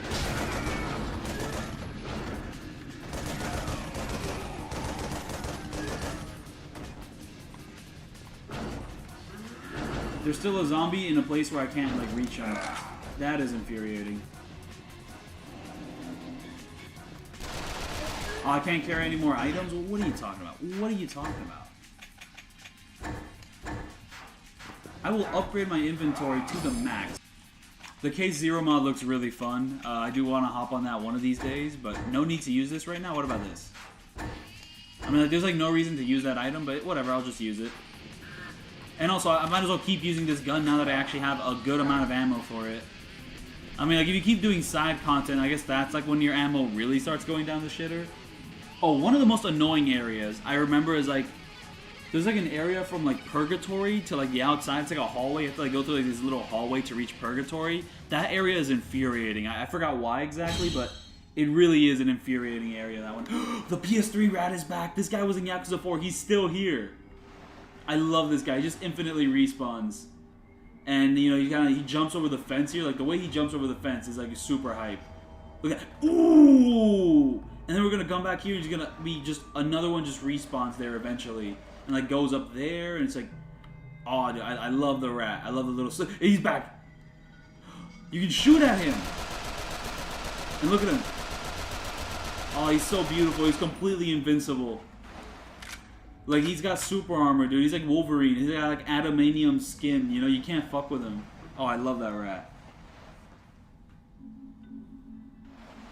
I'm playing this on the hard difficulty. I don't want to, like, have too much frustration with this game.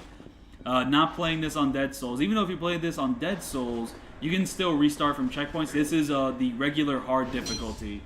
Because also, I was just kind of curious, because, like, playing on Dead Souls difficulty kind of felt like I was fucking myself, and like the game wasn't designed around that. So I wanted to play more on a more standard difficulty, just see like what a more standard experience of Dead Souls is like, and that is a lot of fucking zombies.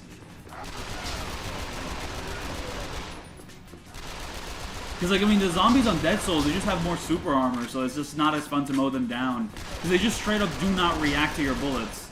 While here, it seems like they actually do react to your bullets, so... It's just more fun to actually like shoot shots and like land them. Because you're just fighting a bunch of enemies that like ignore like the impact of your bullets until they die. Like that's not fun. I don't like that much. But this makes it more fun.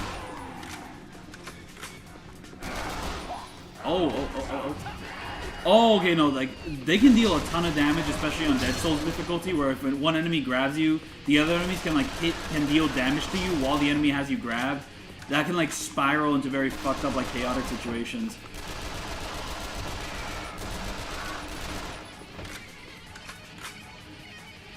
Yeah, and also just Dead Souls difficulty is best played like on New Game Plus. Okay, this is the right way to go. If I went the other way, that would have been the wrong way, so...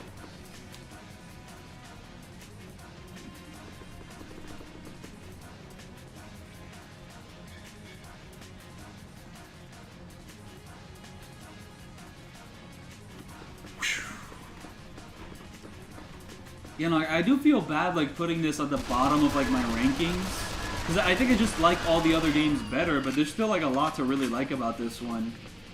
I think, like, at worst, this is, like, a 6 out of 10, and honestly, I think there's, like, aspects of it that are kind of, like, 7 out of 10. Like, it's still really fun, despite, like, the little janky aspects of it. Oh, the invisible wall here? What is this, dude? What is this invisible wall? Come on, man. I think we end up fighting here in Yakuza 5, so I guess this area will come back. This iconic blue pipe. Why didn't they remaster this game? I guess because it didn't sell that well in the West. But it would be fun to remaster this game. Like, also, I'll be interested in, like, what unique issues will happen if they make this 60 FPS. Because, you know, like, Yakuza 3, 4, and 5 also had, like, weird issues at, like, 60 FPS. So, like, is that also going to happen to Dead Souls? Like, what, are the zombies going to get faster? Like, are they going to grab you more? I don't think the grabs are going to be that much of an issue, just because... Oh, the electricity has a weird hitbox. I kept getting bounced back just because I was, like, kind of close to it.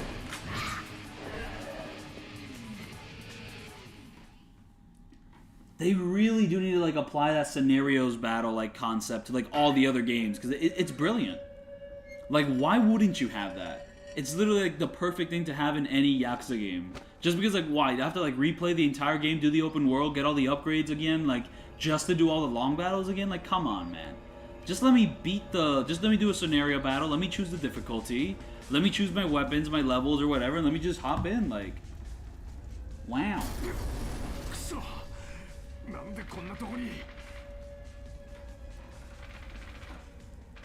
Yeah, no, Yakuza 4 has some really bad moments where like enemies are grabbing you constantly, and that's still true on the PS3. That wasn't really a remaster issue, it was still ridiculous like in the original game. While with Yakuza 3, the blocking really was not that bad in the original, but it did get worse in the remasters. Same with like the dodge. Honestly, I mean, the Kamurocho's Hill long battle is actually like... There is some enemies that get grabby, but I did not have that much of a bad time with that level, though. I did prep for it accordingly. I got a lot of healing items, because I knew that level was going to be challenging and long. Honestly, the more frustrating sections are with Saejima. Saijima's long battle, like, the enemies grab you, like, an insane amount. And then there was, like, the whole big thing where you have to, like, fight a bunch of enemies to, like, reach Miname with Saejima. And that guy's face is really fucked up, which, mind you, he is getting, like, slaughtered alive. So you can kind of have a little bit of a fucked up face when that's happening. 秋山、長浜、お前なんでこんなとこに？いいからこっちだ。やべえぞ。え？確かに。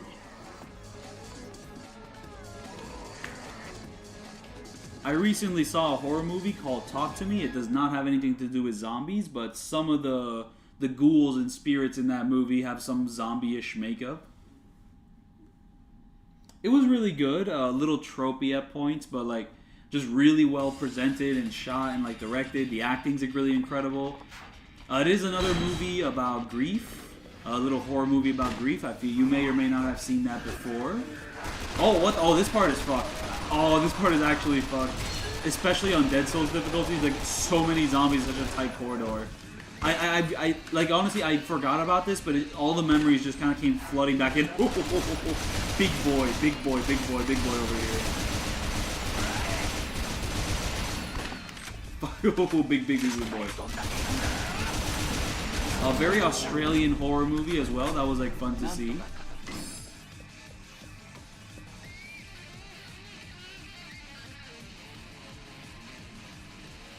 Well, like the grabs, no, that was not PS4 exclusive. That is on the PS3. Though maybe grabs got slightly worse, but grabs were still an issue on the PS3 version.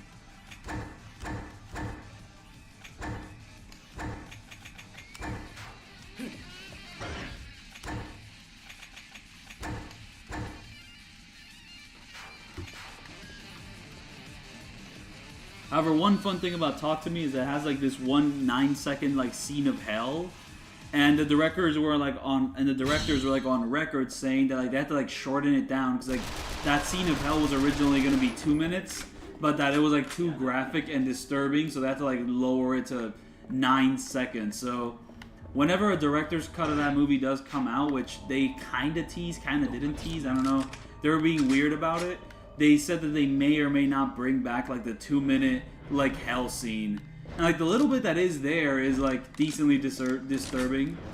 Like I mean, I did kind of get it slightly overhyped by someone who already saw the movie. Like I mean, it wasn't that crazy, but it was crazy. It was like so much like makeup and like extras and prosthetics and just like creating like a hellscape.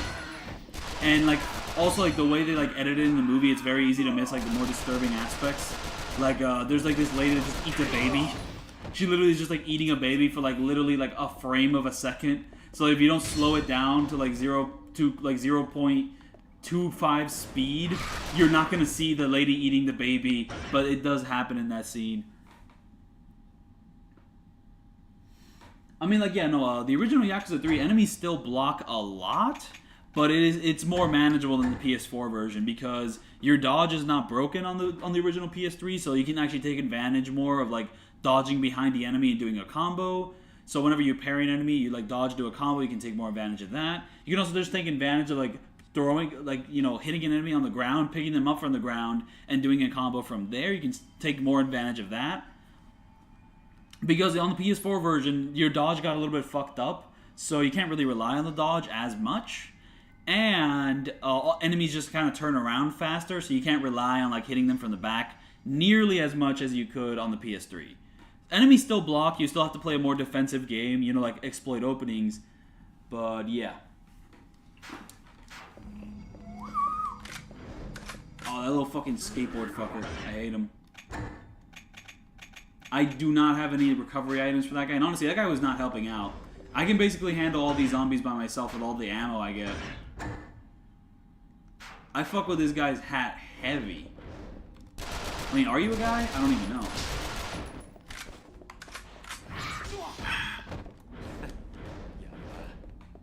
Favorite part of this game? Not Ryuji's. I just know that much. Not fucking Ryuji's section. Because fucking, oh, the forklift is terrible. I mean, like, his Gatling gun is awesome. But, oh, dude, that fucking forklift level is terrible. Just like, yeah, like, later on in the game, the levels just drag on and on and on. Like, on a favorite part of this game, I mean, honestly, I'm tempted to say maybe, like, Majima's section. I think Majima gets, like, one of the best boss battles in the game. Oh, wait, no, actually, Ryuji gets one of the best boss battles.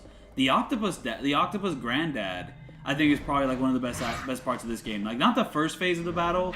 That phase was honestly annoying. It was just basically, like, a point and shoot. Like, you know, point at the red objects and, you know, kill them that way. I didn't like that. I did not really like that all that much.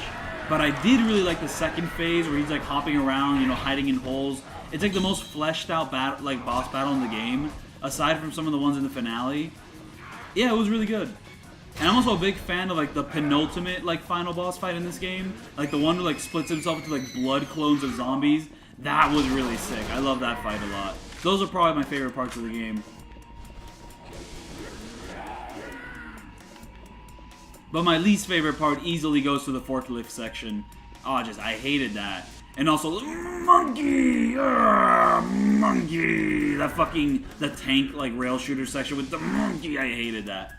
I despise that shit. That shit would probably get worse in a remaster. Because it already sucks in the original game here.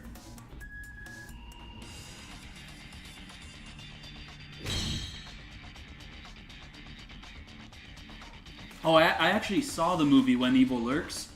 That one's a banger. When Evil Lurks is basically like, they have to prevent the Antichrist from being born, and they just kind of spend the entire movie failing to do so. Like, literally, they just keep fucking up because, like, it's basically like a world where, like, God has abandoned everyone, so, like, spirits and demons, like, are just more powerful. And there just kind of comes a certain point where you're not allowed to, like, kill someone who has a spirit inside of them, because if you let that spirit free, things get fucked up really, really quickly, and then, like, the conditions could be, like, met for, like, the fucking Antichrist to be born. So it's like a really gory movie. Oh, can't get out right now? What are you talking about? What do you mean I can't get out right now? What?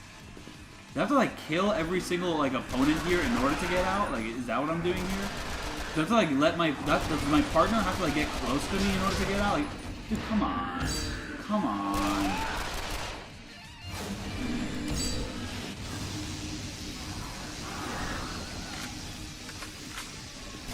Okay, so that electrical panel is coming in very handy.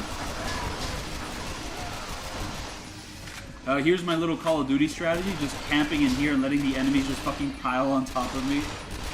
Hey, if it works for Black Ops 1, it should work here, even though that's not exactly what it did for Black Ops 1. And that strategy doesn't work for, like, fucking 100 fucking...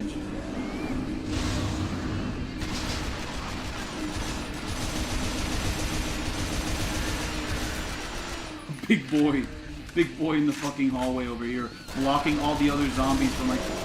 Oh, what is he doing? Oh shit, he just tried to fucking, like, Mario and Luigi me. Oh, no.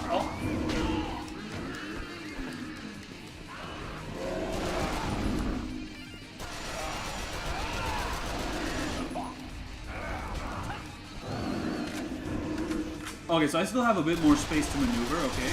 Just to get rid of big guy over here. Still not dead. I'm gonna run out of ammo just dealing with this guy. I know this weapon is not gonna deal much damage to the boss fight. I know that much. The boss fight's gonna be a bit of an annoying prick to, like, take down. Even though, like, this boss fight's not gonna be hard, it's just the amount of health plus my weak weapons is gonna be, like, the big thing. Especially if I run out of ammo for this one.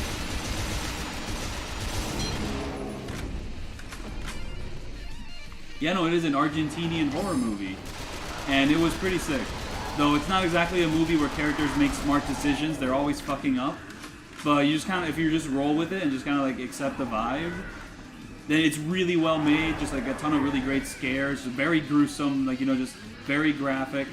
though not graphic in the way certain other movies are. There's this one movie called The Sadness, which also has really good gore, but is also just very sexually explicit, like a lot of rape and just like very like nasty bad vibes.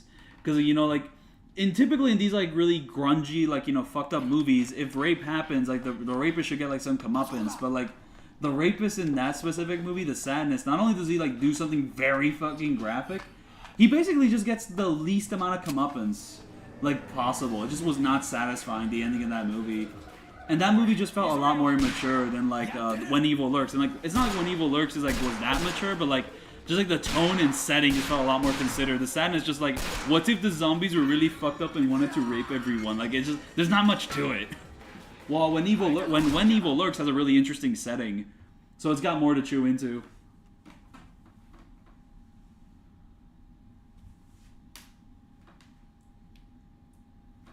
Is Fear and Hunger, I believe that's not a movie. I think that's a game. I don't know much about that. But hold up. I had a question like earlier in the chat about my favorite handheld console. That's a tough one. I mean, honestly, currently it's the Steam Deck. Just because I do everything with the Steam Deck, I'm streaming this game through the Steam Deck's OBS. Like the Steam Deck's OBS is picking up the PS3, and that's how I'm streaming. It's just kind of like my everything console now. So, the Steam Deck has to be my favorite like handheld right now, but does that really count? That doesn't feel like, when people say handheld console, they have like something else in mind. And like I really do gotta give a shout out to like the 3DS. The 3DS was really great fun. The DSi. I mean, the DSi is sadly, it got rid of like being able to play Game Boy Advance games, but besides that, it was really cool. And also, it came with like a really pretty little like blue color. That was fun.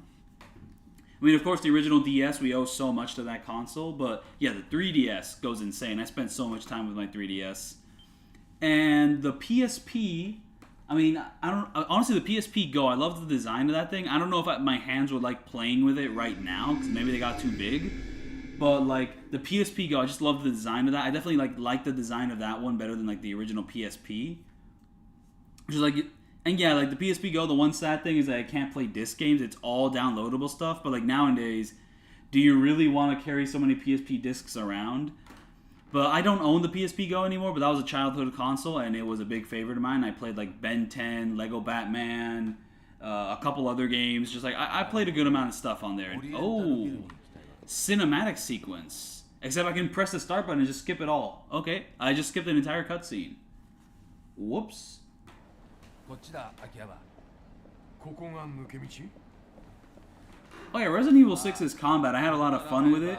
Though it is a sort of combat system where it doesn't really teach you everything about it. In fact, if I pick it up right now, I'm going to be a complete noob. Because there's so many like melee options which are just kind of abstract, and the game doesn't really like put you in situations to use them.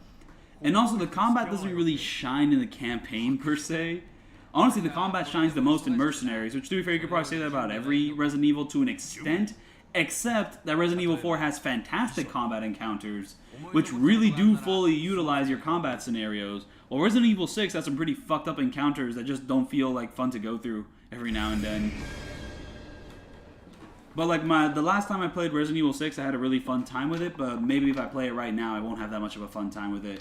I was kind of more on the boat of, oh, this game's actually good, man. People just hate it too much.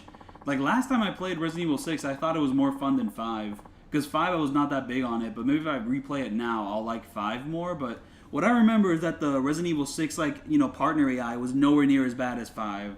So that helped out a ton, but, like the area design of 5, I think, is better. It's just that the fucking, the weapon, just the combat itself in 6 is really fun. Just being able to do flips and shit, like little melee moves, quick shots, like stun enemies, like, the stamina system was very fucking annoying in 6, though, I'll say that much. And also, not being able to actually pause the game at any point, that was stupid as fuck. Oh my goodness.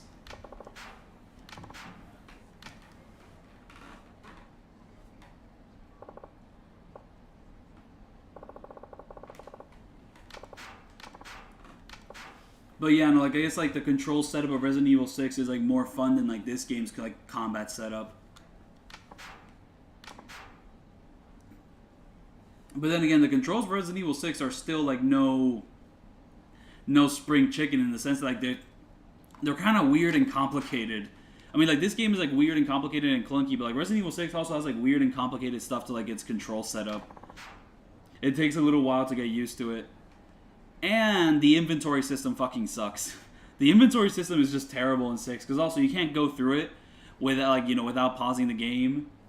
Like, you can't pause the game to do the different inventory system. But yeah, no, for favorite handheld console, I mean, it either has to go to, like, the PS Vita or the 3DS. Because I also played a ton of PS Vita. And the PS Vita, I spent so much time on that. Like, I mean, I played Persona 4 Golden on that. It was like my Metal Gear Solid machine for so long. I platinumed Metal Gear Solid 2 and 3 on the Vita specifically. Just a great little console there.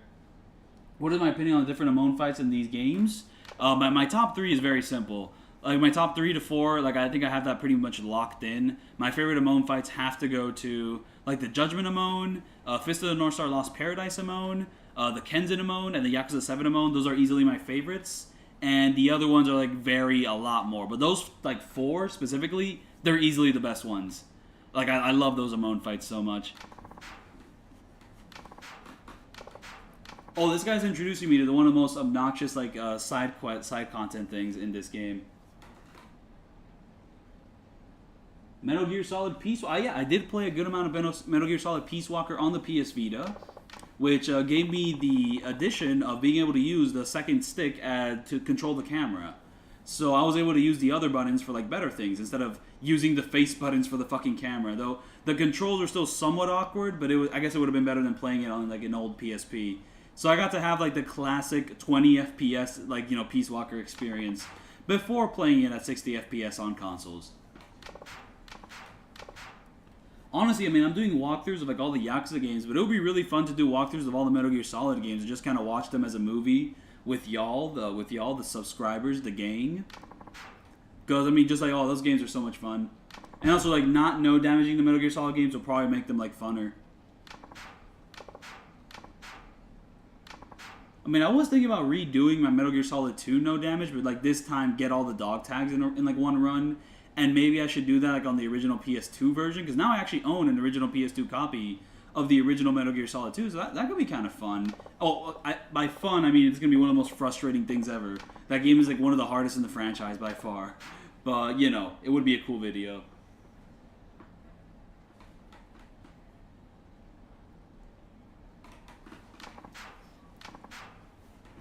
Honestly, I really need to make a video where I no damage every single Amon. Like, I actually had that video concept in mind, like, years ago, but I gave up because I had to do Ishin's Amon, and I was like, I don't want to fucking do this guy. And I never made the video, so if you're wondering why there's no video, I'm, like, called, you know, all Yakuza Amons no damaged, it's because the Ishin Amon exists. Fuck that guy. I fucking hate that prick so much. He's so fucking lame. He is so fucking lame, dude. Holy shit.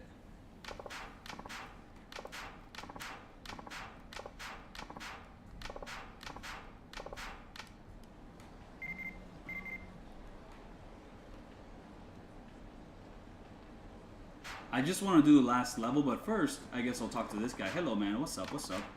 Give me some XP. Oh, actually, I could probably unlock something. I think, like, on my first playthrough, I didn't spend any upgrade points because I just didn't take notice of, like, all the times I was getting upgraded.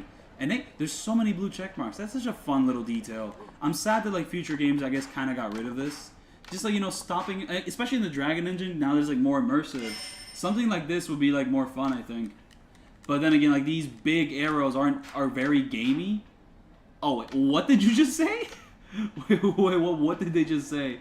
Oh, I was not fully paying attention to the text. Oh, yeah, just also, like, the funny little dialogue they just kind of sprinkle in here.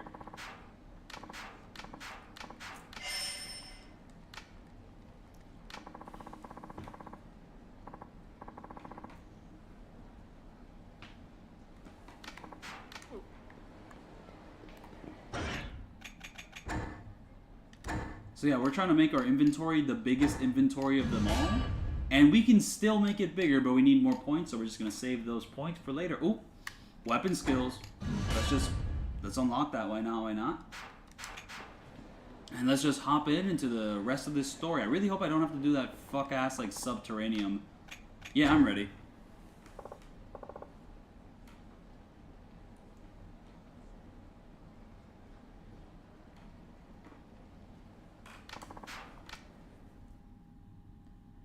But yeah, no, the Amon fights, you have the original Yakuza 1, which, honestly, that Amon fight's really good. The only issue is that you're doing the combat of the original Yakuza 1, so you can't keep up with him, but he basically copies the moveset of all the boss fights in Yakuza 1. And the Kenzin Amon does the same thing, except that Kenzin's combat is better, so it's actually fun to fight him in Kenzin, but in the original Yakuza 1, it's just not that fun to fight him because you're just way too limited to like deal with all his bullshit. But like, it's a really great concept for a boss fight. Just straight up every single move from like the other boss fights in the game in one guy. Like, you know, for a secret, like, you know, final boss fight that you can only reach after doing all the other side quests, it's a really great concept. And I'm just glad that like Kenzin pretty much decided to do it with a game with a more flexible combat system. With like, you know, more combo potential. Because in Yakuza 1, you just really cannot get that many hits in that guy before he fucks you over. You can't like dodge his attacks like that effectively. And then for like the original Yakuza 2 Amons, way too much health. That's like the big issue with him, but besides that, I think he's pretty fun. As long as you have like the bloody bindings. But without the bloody bindings, that fight's kind of a drag. Or maybe I just haven't figured out like good solutions on how to tackle him. And reaching the original Yakuza 2 Amon is the worst part of it all. And oh, I have to actually defeat all the enemies in this area before moving on? Okay, I was not expecting that.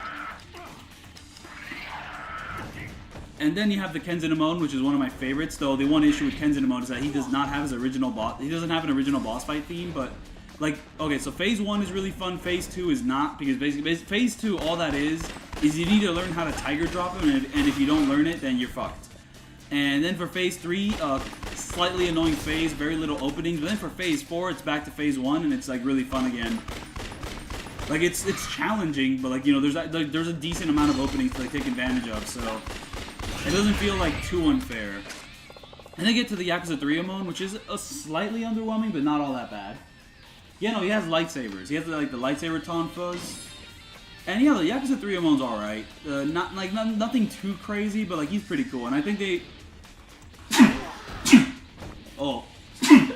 I looked away from the screen, and zombies just appear right in front of me.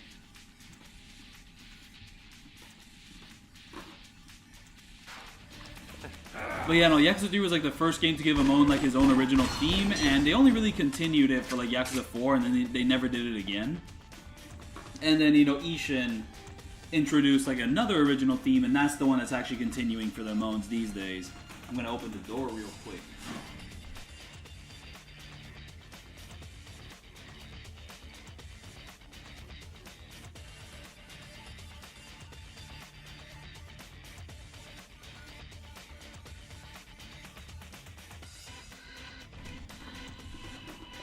And then you have the Yakuza 4 Amons, which are all decently fun. Like, they all had like fun little gimmicks.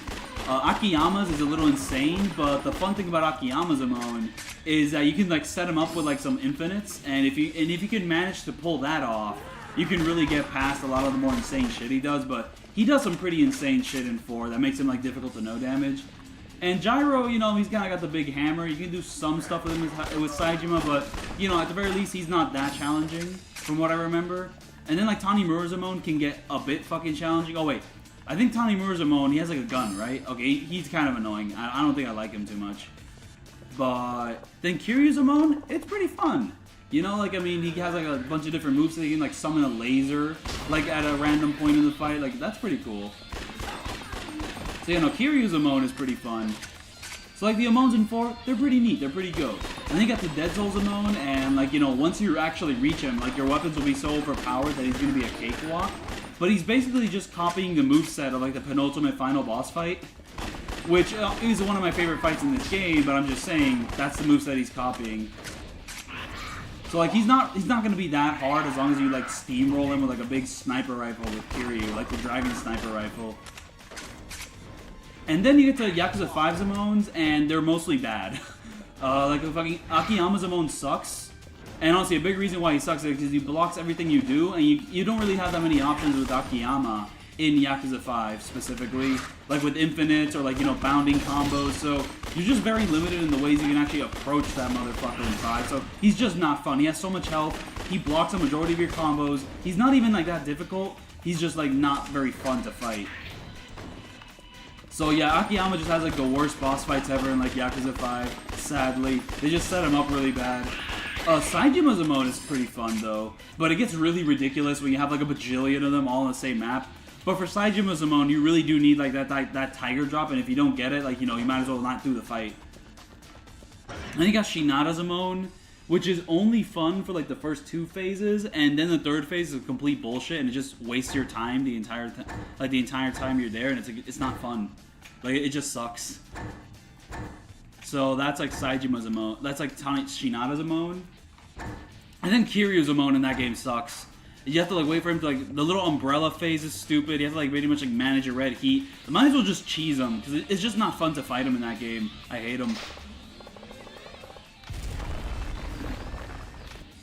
But then you get to Ishinamon, and my big issue with Ishinamon is that you can't really deal any good damage on him until you're like fully leveled up, like, you know, level 99, all attack upgrades. You need all that shit for like the final like Amon fight in Ishin. And once you actually are at that level, he's just not that fun.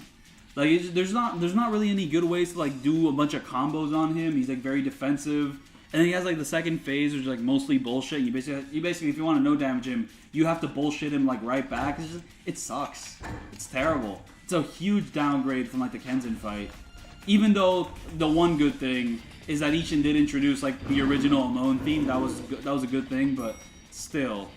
And then you get to Yakuza 0's Amons, and like they're all right, I guess. Kiryu's like Amon is just a complete gimmick, which is a pretty funny gimmick, but like the fight itself I don't think is that engaging. It's just straight up like a whole gimmick.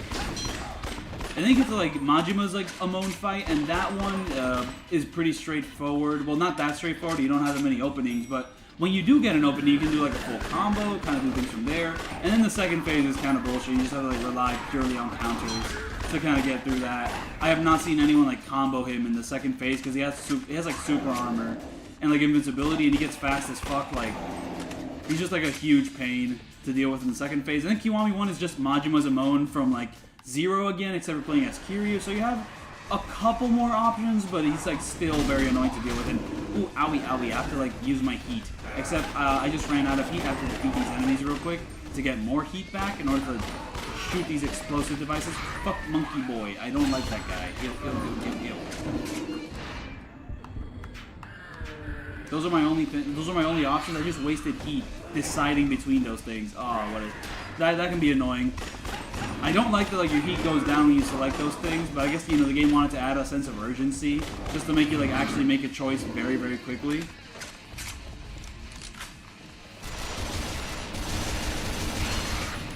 Oh, you can counter the Monkey Boy when he jumps on you. That is one thing you can do. That is very satisfying. If you can actually manage to land it.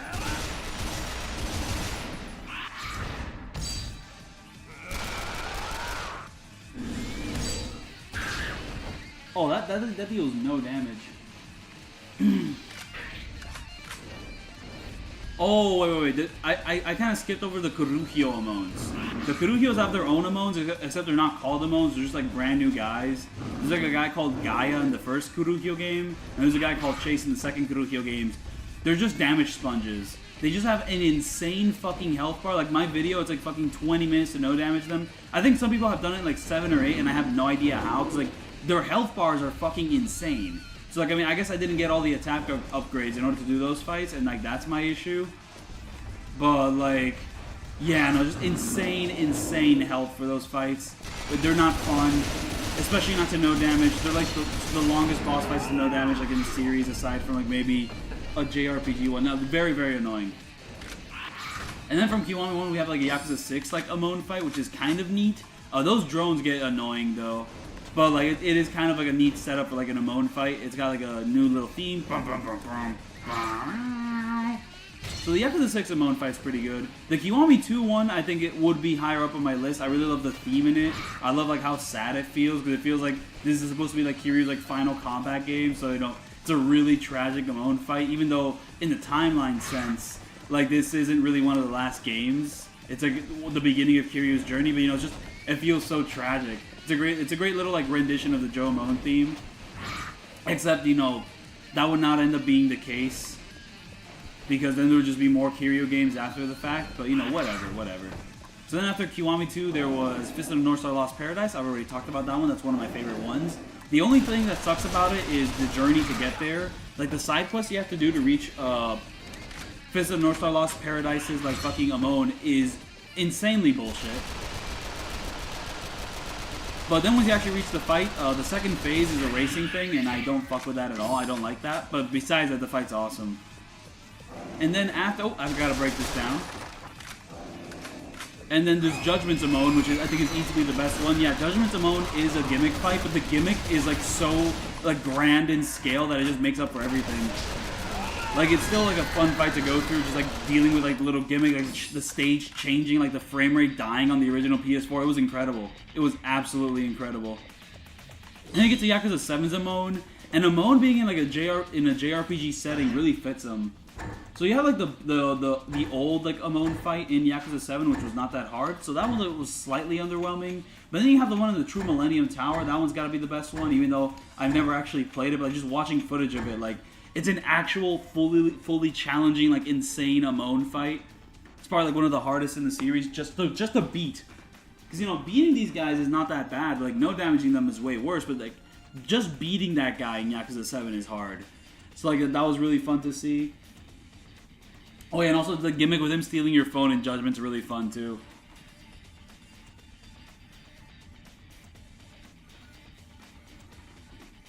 Oh yeah, he gets like this weird ass fucking shield in like Yakuza. I completely forgot about the shield. You have to like get rid of the shield by like landing a tiger drop or a heat action or some weird shit. But that was insane. The whole shield thing, and I think the shield thing comes back in Kiwami too. So like, you know, your attacks basically do like no damage until you get rid of the shield.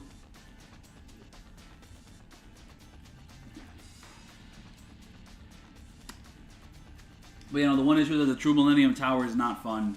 Because like late game, like super hard challenging, like Yakuza 7 is just not fun to play through. And yeah, the no checkpoints on that, ugh.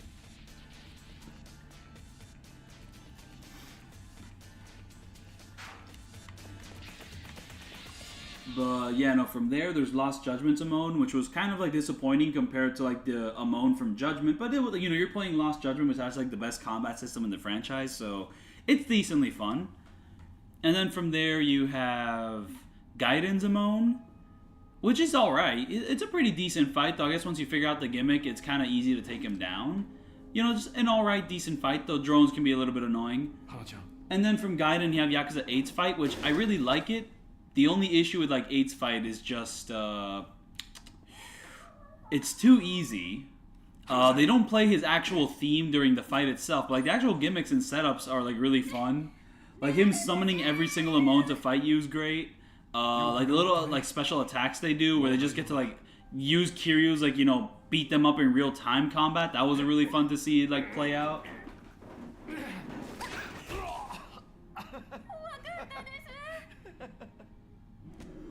Oh, right, yeah, no, Yakuza 6, if you throw a Roomba against him, it gets rid of the shield, but I'm pretty sure the Tiger Drop does the same thing. I never actually managed to land a Tiger Drop, but, like, if you do a Tiger Drop, I'm pretty sure that gets rid of the shield. But if you don't want to do that, you just pick up one of the Roombas and, like, throw it against him. But I might be wrong on that.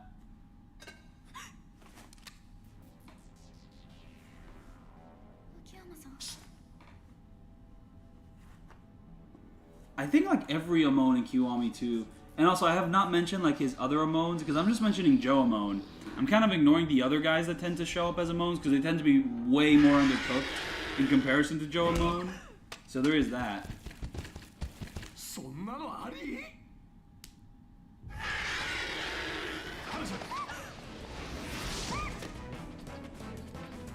Boom, our big boss fight, and also just ending Akiyama's section. We did this in 2 hours. I mean, I didn't exactly speed run, but like, yeah, no, this goes by very quick. I mean, if I wanted to speed run, I would have killed a lot less enemies. I would have just run past them. Honestly, I think I might just try to do that with Majima. I mean, I didn't want to do a 3-hour stream here, so for like, you know, I'm going to do this boss fight, there's going to be a cutscene, and then for Majima's section, I'm just going to ignore the enemies and just like move forward. One fun thing about this upgrade system is I'm pretty sure like your upgrades from character to character carry over, because you're basically playing with like the same gameplay system. The one annoying thing about this story is that a lot of it does get really truncated because, you know, you get to this section, like, they're already doing flashbacks to these guys, which we met, like, 30 minutes ago. So it's like, oh, okay. Okay. こっからが本番よ。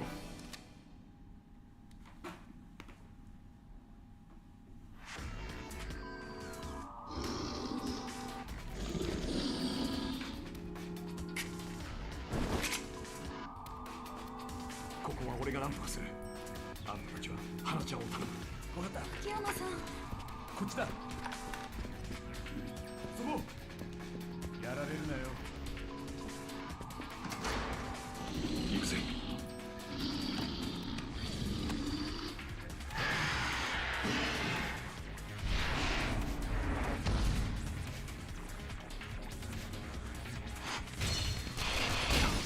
Oh, damn, him just tackling you damages you, okay. But yeah, no, the health bar is going to be really long unless you have weapons which actually deal good damage against them. And this is not one of them. This is the most beginner of beginner weapons. And yeah, you can land heat actions on him. Yeah, I just missed my chance, but yeah, you can do that. Oh, I really want to land a heat action on this guy. It's one of the most convenient ways to deal damage. Oh, and also you can't do heat actions. Oh, he's got the fucking, like, Luffy arms. He's fucking, like, zombie Luffy over here. And yeah, once he starts doing that, you have to, like, precisely aim at him. And when you're precisely aiming at him, he can still take pot shots at you with his fucking Luffy arms. But, he sets it up, like, you know, pretty decently in the sense that he gets into position, he slowly gets in, and then he starts shooting you. Yeah, like, slowly gets in, and then starts shooting his arms at you. And he's pretty inconsistent on whether his arms actually reach you or not. Because I swear I should have been attacked, like, way more often than I was. Oh, I got hit this time, though.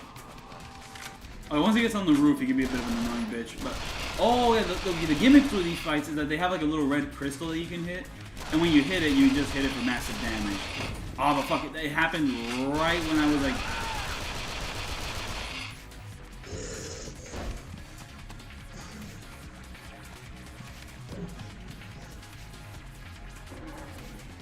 this theater never shows up in the main game. Like, this Oriental building never shows up in the main game. That's what they call this place, so... Yeah, no. Oh, wait. Do we end up... Like, I guess in Dead Souls, do we ever return to this place? I don't know. But it was not in Yakuza 4, I'll tell you that much. So yeah, this phase of the fight is going to be a little stompy stomp, and there was, like, a specific area I could, like, chill in to pretty much, like, wait it out. Where the fuck is that guy?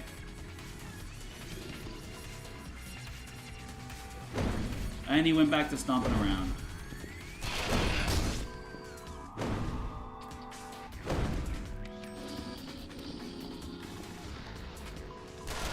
He just, like, blends into the environment. Like, I mean, I can't help it.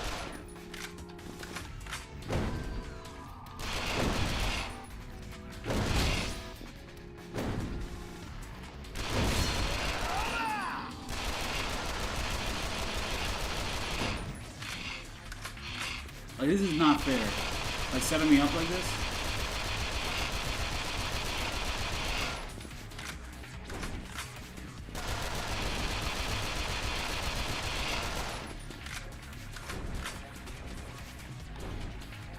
Let me do, like, a heat action against this guy. Come on.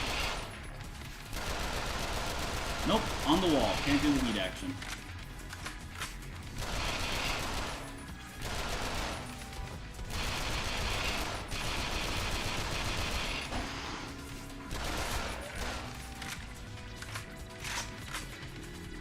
Where'd he go? Oh, he's still there.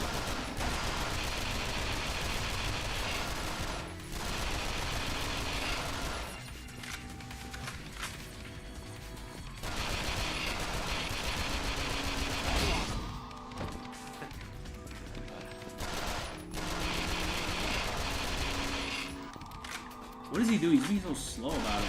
It's like he's waiting to fall down. Yep. I am not landing any hits on that red orb of his. Oh, he's gonna do this annoying phase again.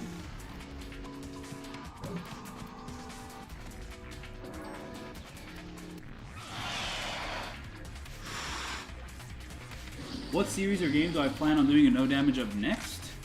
Honestly, I have a very ambitious idea, like doing all like the stars in like Super Mario Galaxy. But if I do that video, I'm gonna have to basically like split that up into multiple separate videos because like if you do every single star in like Super Mario Galaxy and make that one video, it's gonna be an 8 to 9 to 12 hour long video, like just straight up, just like that. So, but yeah, I do want to do a video like that, but I'm gonna have to like split that up into. I was assuming maybe I could like split it up into like different worlds, you know, like every single star in like this planet or every single star on that planet, and just kind of split it up like that, and like there'll be long enough commentary videos for everything. But the one issue is that the stars, like there'll be like times or like, you know, new stars will appear after you beat like a certain world, you know, like the purple stars come in like after you like beat the whole game or some shit, like. So it gets really weird categorizing all of that for Super Mario Galaxy. Maybe like all story stars only. Like I don't even fucking know. But like Super Mario Galaxy's always been one I wanted to do. Little childhood classic. Okay, at the very least, I used all of my ammo. I also have wanted to do no damages of like a Lego game, but I wanted to do like Lego Batman or like Lego Star Wars, but I'm pretty like the old ones, but I'm pretty sure those games are impossible to no damage. Just because the combat system is not that developed, like you really can't. So it's one which I've always wanted to do, but I don't think it's possible. There is karaoke in Dead Souls. I mean, that is one thing I have to do with Majima. Like maybe with some of the newer Lego games with more developed combat systems, like actual counters and all that, like that brand new like Lego Star Wars game, it would be possible and like fun. But the older games, it's basically impossible. Like you just straight up can't do it. So whoops. That's what I'm saying. Lego City, you could do that one. The newest Lego Star Wars game, you can do that one. But the old Lego Batman, nuh-uh, you can't do it. And that's weird, because like the one I have nostalgia for is the old Lego Batman, so I really wish there was a way to no damage it. But from what I hear, it's just straight up impossible, so nope. And like for a Super Mario Galaxy video, I wouldn't want to do only the boss fights, because like the boss fights are one of the more underwhelming aspects of that game. Like the joy of like Mario Galaxy is the whole game, you know, like the levels, not the boss fights per se. I've never played Lego City. That's one I missed out on, but I've heard nothing but good things about it. So maybe I'll hop on it one day. Maybe some of the more open world Lego games could like be more manageable for no damage. Maybe the Lego Batman 2 or Lego Batman 3 is possible to no damage, but I have no idea. I've never played Lego Batman 2 or Lego Batman 3, so...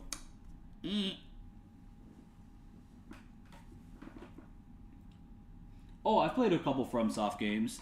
I played Dark Souls 2, I beat that one. I played Bloodborne, and I also beat that one. And like the Dark Souls games are ones I want to like, you know, no damage to boss fights in. But they're also going to be hard as fuck to do because that game has like a checkpoint system. But like after you defeat a boss fight, that you can't really reload a save. So you're pretty much like fucked if you like. And the situation I'm most scared of in like Dark Souls, it's really funny that they have this image introduced, and like that doesn't become apparent until like the next character story in the game. Oh, they're really focusing in on this image. Oh, they're giving us like more context for this, okay. We're getting like a little Tojo clan scene. That's fun. Just like I like how every single Yakuza game has like a little Tojo clan scene where something's happening in the Tojo clan and Daigo has to fucking delegate it. But you know, like the thing I'm most worried about for like a Dark Souls no damage is like I'm fighting a boss fight. You know, I basically have him like with a nipple of health.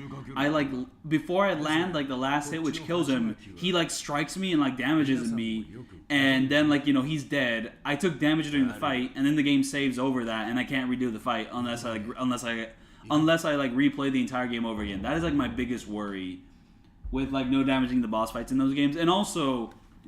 Another big worry is that no damaging the boss fights in those games can get really frustrating because like the paths to reach certain boss fights are infuriating. You know, you have to like go through so many normal enemies just to reach like the gateway of a boss fight. That's also very infuriating. So like redoing the boss fights over and over and over again is not as simple as just clicking a button to restart a checkpoint. You have to actually like go from like the last like bonfire or whatever, crawl your way back to him, and then and only then can you fight the boss fight. It'll be easier in Dark Souls 2 just because Dark Souls 2 is like the only game where like after you kill enough enemies, they just stop spawning in. So you can like get to a certain point where like the areas are like completely empty. And that's how I grinded in Dark Souls 2. I just kept killing enemies over and over and over until they stopped spawning. I just kind of cheesed it that way. But you can't do that in any of the other games. Saijima's in China. He can't be in this fucking game. Oh wait, so Dead Souls is actually the last game like Majima gets to wear this cool ass suit. It's just a shame you don't get to do it during the actual gameplay. Wait, maybe in Premium Adventure you actually get to wear Majima's cool ass suit.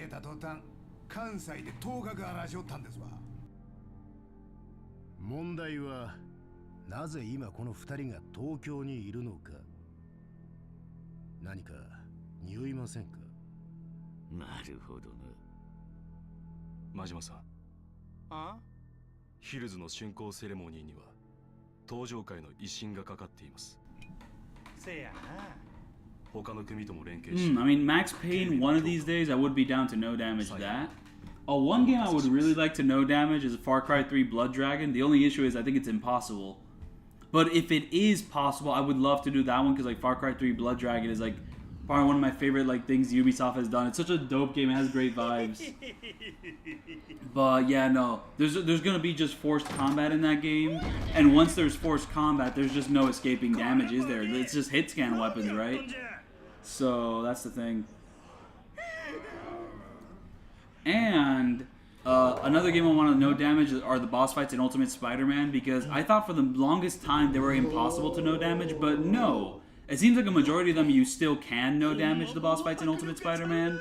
But I saw this one video where the guy did it, like a majority of the fights. Like the only one that he wasn't able to do was Carnage. But every single other fight he was able to no damage. And recently, Rock Drip actually dropped an Ultimate Spider-Man video out of nowhere. So that's another example of someone no damaging the boss fights in that game. So I think I might as well just step in and do it myself. At first I did it on PC, but the PC controls drive me fucking insane. So I bought a PS2 copy of the game. So I'm just gonna upscale the game to like 1440p on the PS2, like natively with my RetroTink 5X, and just no damage the boss fights in that one. That is a video I want to do. And for future no damage videos, I want to no damage the long battles in this Yakuza franchise. I think that's long overdue. I started with like Yakuza 2, Kiwami 2, and I just never did it again. But I should go back to that. I really should, because like, you know, that's like the next thing after the boss fights. The long battles in this series. There needs to be more no damages in them. Ooh, Majima has a great dodge. I love Majima's dodge in this game. That might make him one of my favorite characters to play as, because one, the shotgun, great weapon. Very brutal, just go in, shotgun, shotgun, shotgun. But like, the little flips he does, just like, these little pirouettes, I love that. I love this about him. Okay, so here you actually do need to defeat all the enemies. Wow, I have no ammo. Like, absolutely fuck all ammo.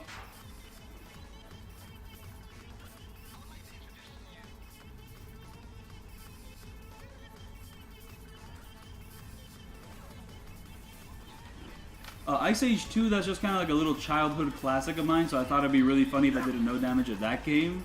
And yeah, I mean, that video I think came out very nicely. And I was able to upscale it to 1080p on the Wii. And yeah, the Wii edition is probably the best version of the game, because all the other versions, aside from the PC version, run at fucking like 30 FPS. The Wii version runs at 60 FPS. But yeah, no, I mean, the PC version also runs at 60 FPS, but the only versions that run at 60 FPS are like the Wii version and the PC versions. But yeah, it's just a very fun, charming little platformer game.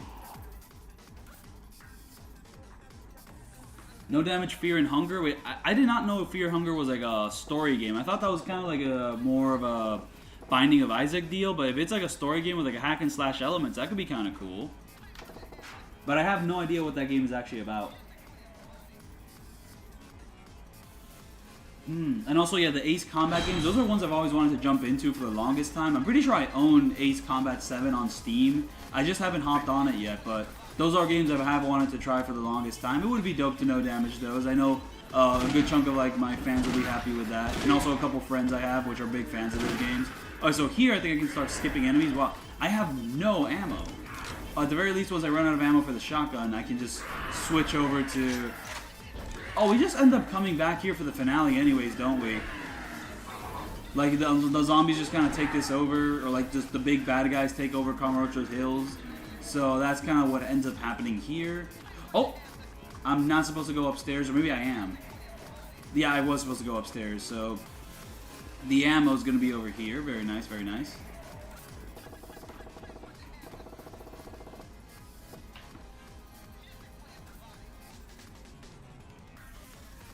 Oh yeah, no, like the theme for like the final level in this game is great.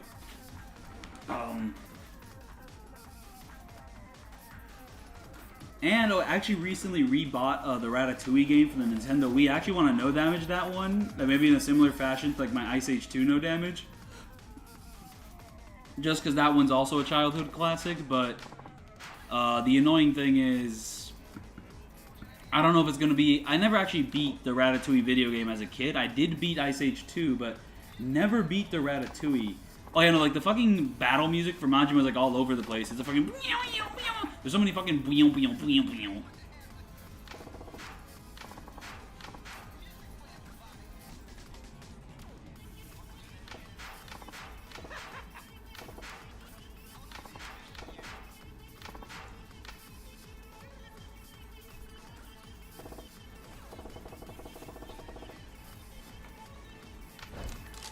One thing which I don't like about the translation is that every time like Majima says "all right," they translate it as "all white."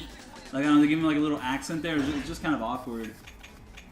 But boom, shotgun. There we go. Finally, we got our shotgun ammo. Whenever we get like a friend to help out, I guess we can use that as well. A lot of toughness. Ooh, no, just shotgun.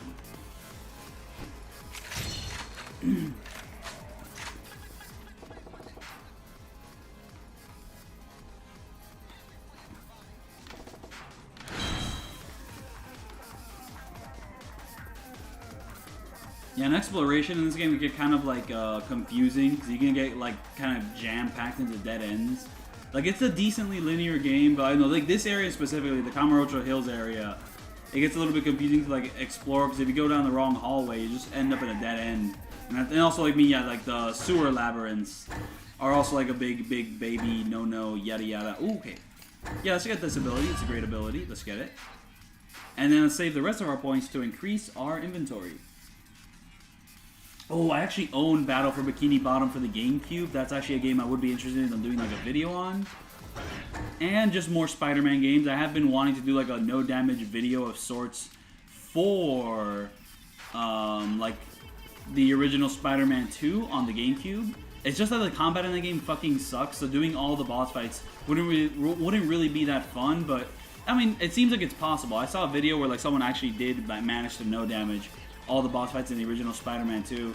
That would just be my excuse to like, just yap about Spider-Man, but the actual gameplay is going to be very underwhelming. Honestly, the more interesting video would be no damaging all the pizza missions, because the pizza missions actually like deal with like the main gameplay system that's the most fun in the original Spider-Man 2 game, the swinging. And yeah, I'm not good at it, but like that is the most fun thing about the game, and it would be the most fun thing to get good at. The Monopoly no damage, lol.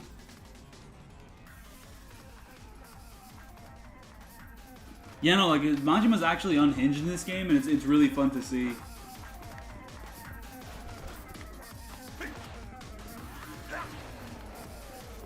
Yo, where am I supposed to go?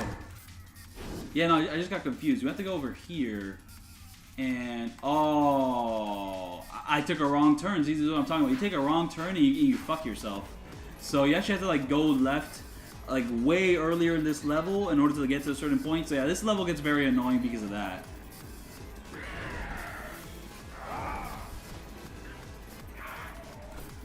So, you know, if you skip this room, you pretty much just fuck yourself, so... Oh, boom. There we go. Left 4 Dead enemy. Just a lot of little, inspired things here. Oh, I also like, Spider-Man Web of Shadows is a game I'm really interested in no damaging.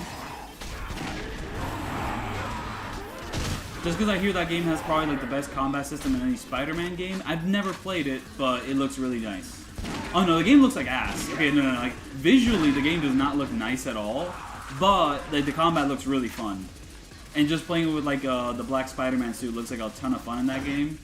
So like, I mean, it looks like a fun game to play, but like graphically, it's very fucking ugly. That is the one thing with that game. It is like butt ugly.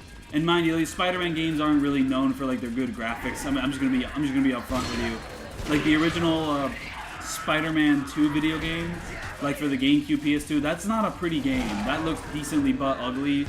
But I mean, the main focus was on swinging like a big area, like a big city, so I don't mind it too much. But that game doesn't look that nice. So, I mean, it looks kind of neat, and also the physics is the more important thing about that.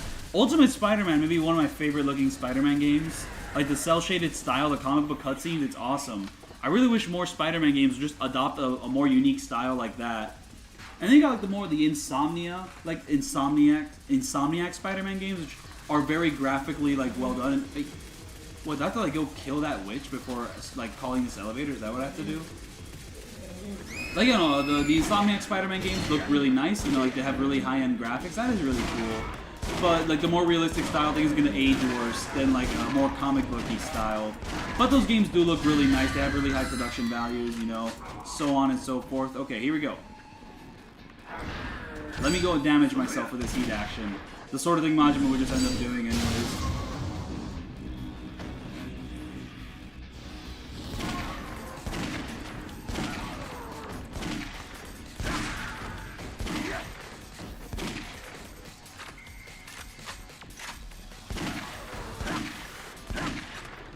No. Web of Shadows is not the one with the four spider people. That's a Shattered Dimensions.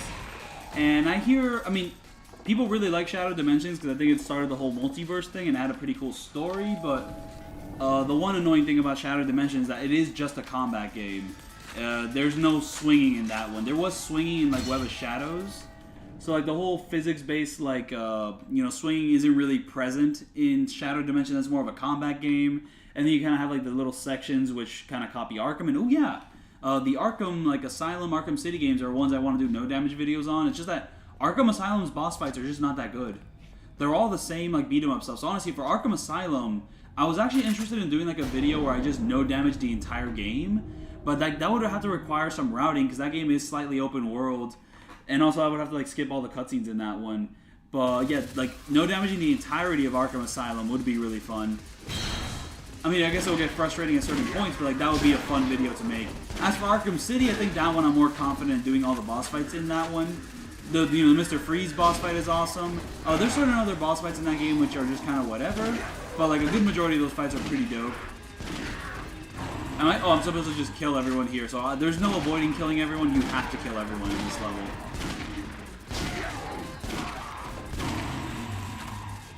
And also Ghost Rider. I want to no damage all the boss fights in the Ghost Rider video game, but before I do that, I have to actually beat the Ghost Rider video game. Well, it would be so sick to do it as Blade too, because I mean that like Blade is just an unlockable character in that game. But I don't know if he's like more or less fun to play as than Ghost Rider, because Ghost Rider is just fucking Ghost Rider. They are so cool.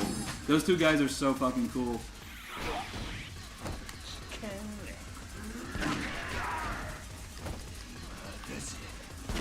And also, Killer 7 is a game I have to beat and play. I have to play through that game because it looks awesome. And if it's possible to no damage the encounters in Killer 7, I would like to do a video on that, because that'll basically just be like my way of paying respect to that game. It's just, I have no idea how that game's like combat encounters really work, so I don't know if no damage is actually possible. There is a Ghost Rider game, it's on the PS2, and it's a God of War ripoff, but it's like one of the best ones. So hop on that, it's a really good one. From like the little I played of it, it's got a great vibe. It's like a God of War, Devil May Cry ripoff. It has a style meter. Yeah, like the Ghost Rider video game has a style meter, so yeah, hop on that.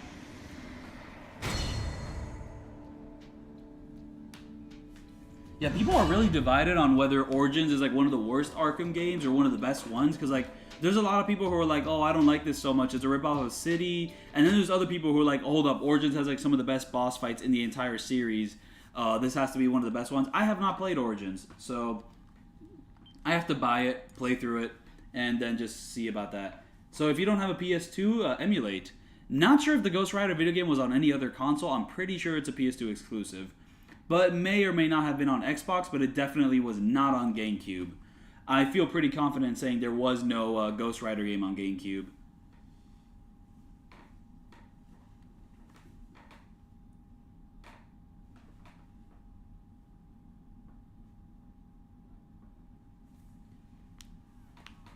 I mean, Killer 7 for the PS2, I do hear is the slightly worse version of the game anyways. That's kind of the impression I get because it was originally made for the GameCube, which has much more like graphical like prowess than the PS2. That's just kind of the funny thing Capcom did back then, where it kind of promised Nintendo that, yeah, we're going to make a bunch of original exclusives for your console, but then they just kind of like, you know, sold out and just put every single one of their games, like their exclusive GameCube games, on everything else. Even if like the other consoles didn't have the graphical power to like match the GameCube, they just, you know, they found solutions. One of the funniest solutions, oh yes, we will be fighting the monkey. The monkey. We will be fighting him. One of the funniest solutions is that in Resident Evil 4, like the characters have like boob physics, but in the PS2 version, to save memory, they got rid of those. Like no physics for that shit. We can't have that on the PS2. So that was like, that's a very silly fucking thing they like compromised on to like have Resident Evil 4 working on the PS2. And also Killer 7 is just on Steam now, and it's a really great port. So just, you can hop on that.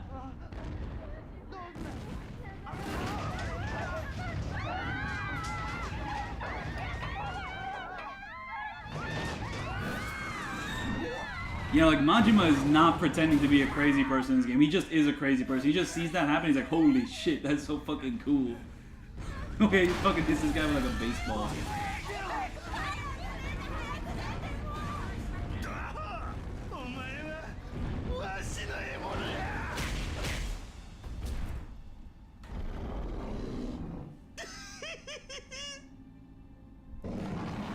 Oh, that reminds me, I have to buy the Wii edition of Sonic Unleashed. And yeah, like, it is a slightly inferior version than like the Xbox 360 version, but fun fact, I've only beaten the Wii edition of Sonic Unleashed. I never beat the Xbox 360 version. But yeah, no, like the Wii edition of Sonic Unleashed is just kind of like its own little experience. So it's one I just kind of want to no damage myself, and then I also want to no damage the Xbox 360 version. I want to do both versions of the games, but like both of those versions are very like nostalgic to me. And oh, I hopped in a tank. I was not trying to do that, and you have to like individually load your shots with this. Okay. This helps though. Oh, and he kicked me, he grabbed me out of there. Oh my goodness. They always be doing this to me. Oh, that was a good amount of damage. No, oh my god, I was not expecting it to be that much damage. It's a good thing I have some healing items. Well, not as many with Akiyama, but I have enough.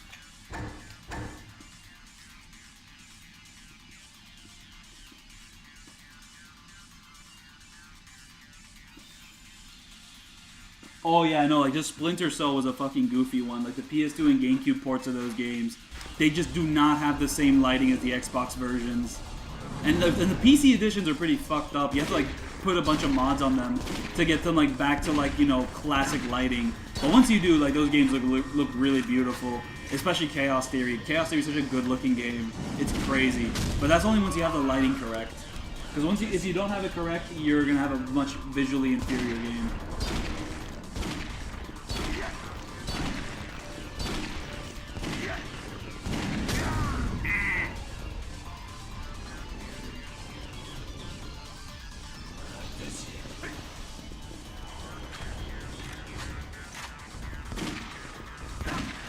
You know, like, the final boss fights in, like, both versions of Sonic Unleashed are completely different. Because basically, like, you have the, you know, the Xbox 360 version, it's like this whole thing, I've never played that fight, and it has, like, a bunch of QTEs. But then you fight the final boss fight in, like, the Wii edition of the game, and it's just, like, a copy of, like, the final boss fight of, like, Sonic and the Secret Rings. The only Wii Sonic game I own on me right now is Sonic and the Secret Rings, and I have a morbid curiosity in just doing all the boss fights in that one. But that would require me to actually play Sonic and the Secret Rings. Honestly, like, I mean, Sonic and the Secret Rings confuses the fuck out of me because, like, I basically beat, like, the purple guy, the purple skinny guy, and I thought the game was over, but no, it just kept continuing. I had no idea that, like, the game has, like, a secret ending where once you collect all the rings, you have to fight the true final boss. I never knew that, so as a kid, I just stopped playing when I defeated, like, the skinny purple guy. Like, I'm done. I don't have to do anything else. So I thought I beat the game at that point, but no, you haven't. You still have to do a bunch of, like, backtracking bullshit to get the other rings. So it's like, whoa. Favorite Yakuza game? Oh no, like, the first phase is Punch-Out, and, like, that first phase is pretty dope. Oh, he just killed me. I really should have been paying more attention. I was too distracted thinking about Sonic the Hedgehog.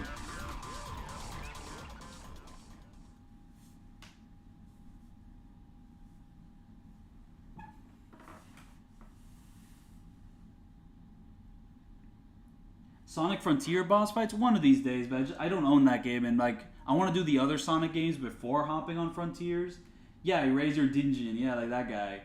Because his actual true final fight, he gets really fucking fat. But like I fought the skinny version of him, and I thought that was the final boss, and I just never got to the fat guy. So I really fuck with like Sonic's like super form in that game. It's just like this dark blue with like the white rings. Like it looks really cool. Favorite Yakuza game? I'm actually going through these walkthroughs to kind of figure that out. But like my top 3 is like super locked in. My top 3 favorite Yakuza games are easily Yakuza 0, Yakuza 5, and Lost Judgment.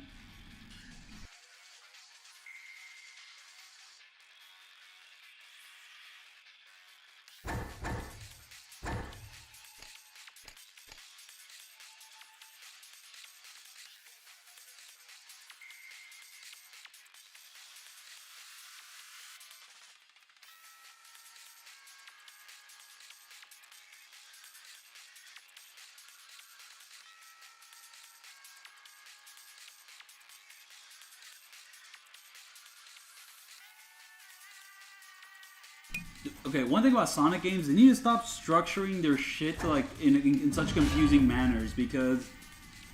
Okay, so like I played Sonic Adventure as a kid, but I played the GameCube version, which I now know is like the worst version of the game. So I've had this like love-hate relationship with like the GameCube version of like Sonic Adventure, where... Oh wait, did I get anything from the little chest there? If I didn't get anything, I'm gonna get very sad. Yeah, it's a good thing I kind of stopped myself and went and got the stuff because I need that stuff. But yeah, no.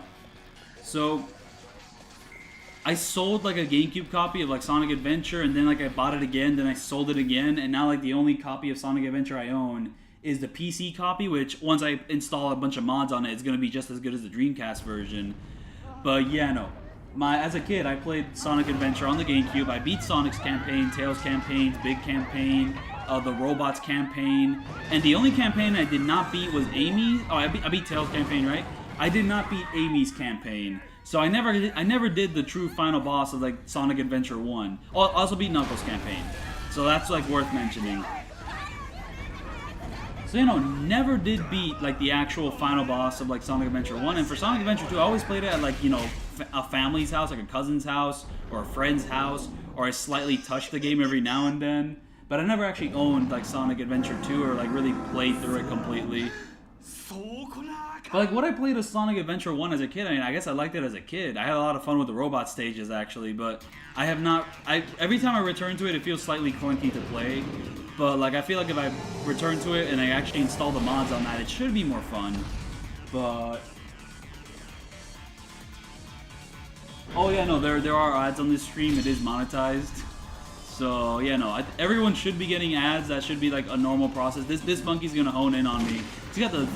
He's really clenched those cheeks up. Oh my goodness, dude. Like, oh my god, dude.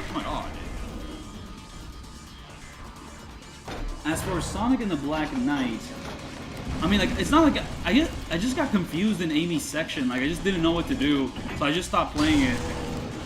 Like, I didn't know like what part of the world I had to go to, but like if I actually engaged with any of the gameplay, I probably would have had fun with it.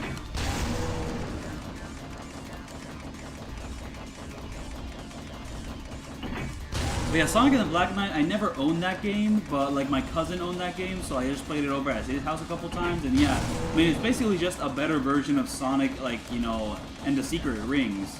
So, it was pretty cool. He had a sword. It has like one of the best final boss fight themes in the franchise, I know that much.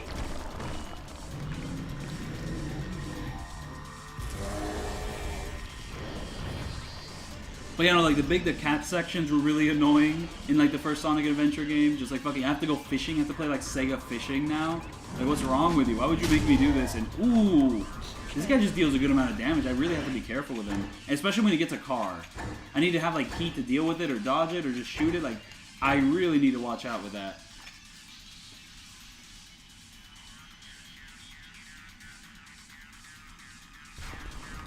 But yeah, no, I mean, like before I had like the Yakuza like autism or whatever the fuck, I was a Sonic the Hedgehog kid.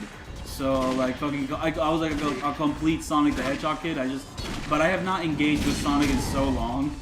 Like I mean, I just played a bunch of his games back then. I played Sonic Colors. Sonic Colors was probably like the first game I ever pre-ordered, like of all time. So you know, I pre-ordered that. I mean, I waited for it to get in the mail. It was like a huge event. So that was fun. And I also bought Sonic Generations, but I did not pre-order. Oh fuck! I can't. Okay, I can dodge the car, but I didn't have enough heat to like actually do a move on him. Oh, I forgot he can do that. He can just body slam you. Oh shit! Oh, that was incredible. But no, you have to aim this big ass shotgun at like his weak point and hope for the best. And if you do that, you stun him. This is kind of what you have to like rely on in like the big chase mission you do later on. Okay, big monkey down. Dude's got some fucking abs on him, dude. I'm trying to get to that level, dude. I'm trying to get this build. Like this guy's buff as hell. Like what's his fucking gym routine here, dude? Like my goodness.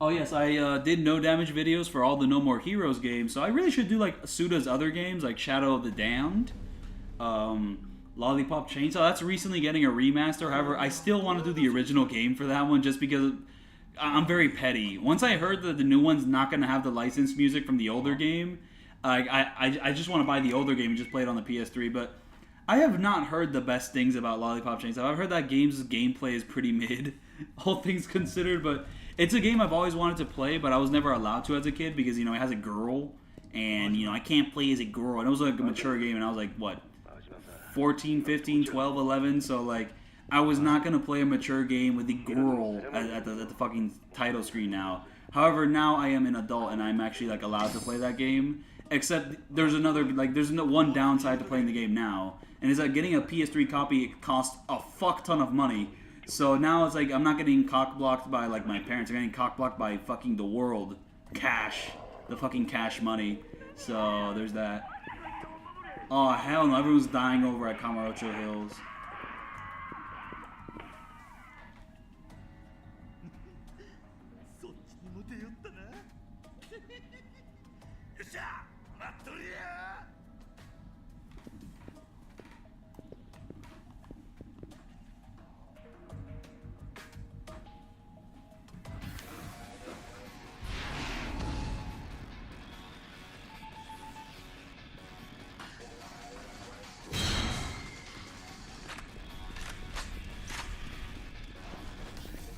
And also, I mean, I'm morbidly curious in doing like a no damage run of like one of the Call of Duty games because I've seen videos where people do it. There's a video online on YouTube called like, you know, fucking Call of Duty Modern Warfare 1 no damage. Like, I don't know if the guy's fucking cheating or if he's like exploiting something in that game or if he's just like run it 100 fucking times and, you know, like 1 out of 100 times like he'll actually take no damage, but like I want to do one of those videos just to like have a video where like I no damage a Call of Duty game. But for now, I think I'm just gonna stick with like my round 50 zombies videos because like that's probably like my favorite thing out of any of the Call of Duty games, anyways. But like actually doing one of those campaigns would be pretty dope. Like the one I would want to do is Black Ops 1, but that one seems the most problematic because I have not seen a single video of someone no damaging the campaign in Black Ops 1. Probably just because there's like certain sections in that game which are just impossible. But I have seen videos of people doing like Modern Warfare 1, Modern Warfare 2, so,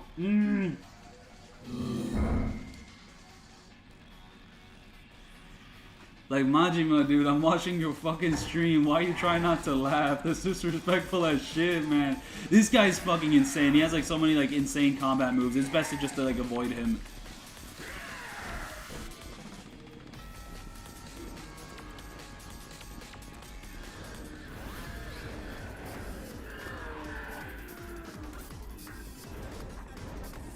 Wait, am I supposed to go in through there? That might be the case. That is exactly the case. Or wait, no, it might actually be I have to like go around here, maybe. So I might be heading in the right direction. Nope.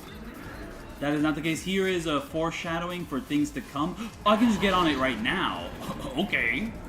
I can just do this right now, except I don't have to deal with any like bullshit objectives. I can just use this for funsies. See, when I'm just using this for funsies, it's alright, but like, when I actually had to do like a serious objective, like with Ryuji, it was fucking terrible and I hated it. Wait, am I supposed to kill all these zombies? No, I'm supposed to head northwest, but I could have sworn this would be the way. Oh, it is the way. It's just that fucking, I couldn't go with the forklift or something. Some weird shit. There was like an invisible wall here blocking me. But now there isn't, so okay.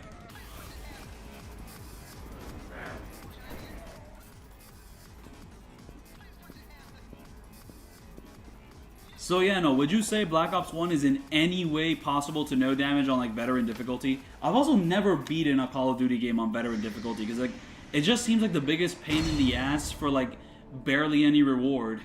It's just like hit scan enemies. You have to like be in cover, pop out, take a few shots, get into cover again. That does not seem fun.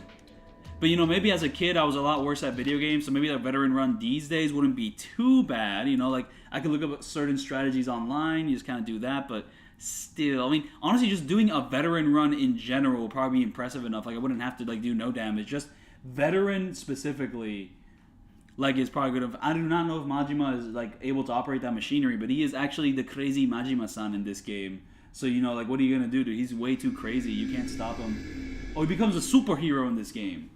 All right, I still want to keep this stream like in, you know, to 3 hours. So I did kind of want to end it in the next 3 minutes, but where's my save point?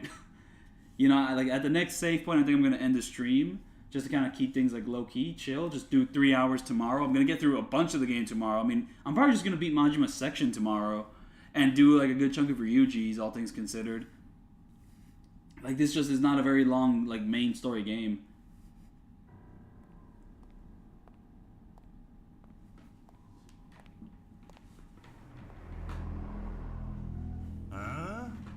And all things considered, this game being as short as it is probably works in its favor, just because like the combat going on for longer would get somewhat tedious. Just like there really is not the combat from the beginning to the ending of the game is basically the same.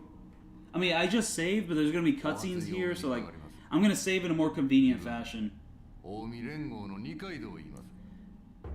Just like with the other, like, you know, Yakuza games, you know, like every upgrade you get, like, actually kind of changes the combat in a pretty substantial manner. Like, being able to dodge 3 times changes things a lot. Being able to get parries changes things a lot. Getting new heat actions changes things a lot.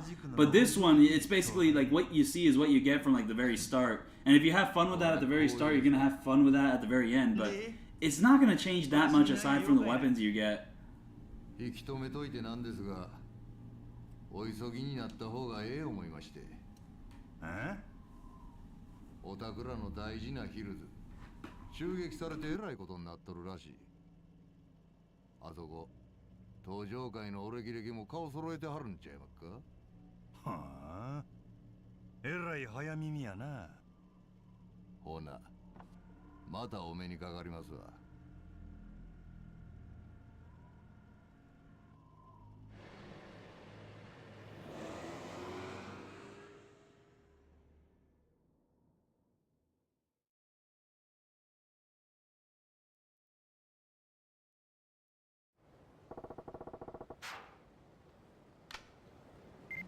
Okay, there we go. So we are in the open world now. Okay. So now I can actually... Oh, and I'm right next to a save point as well, so I can just do that. And then once I've done this, this will be where I end the stream. Thank you so much for just sticking around here for my Yakuza Dead Souls walkthrough. Yeah, no, just no filler in Dead Souls. And yeah, Judgment just has a huge pacing problem with like the mandatory side content. It gets so annoying. But yeah, no, I'll be ending the stream here. Thank you so much for sticking around, and I'll see you all then for beating Majima's section. Just his boss fight. So yeah, peace out.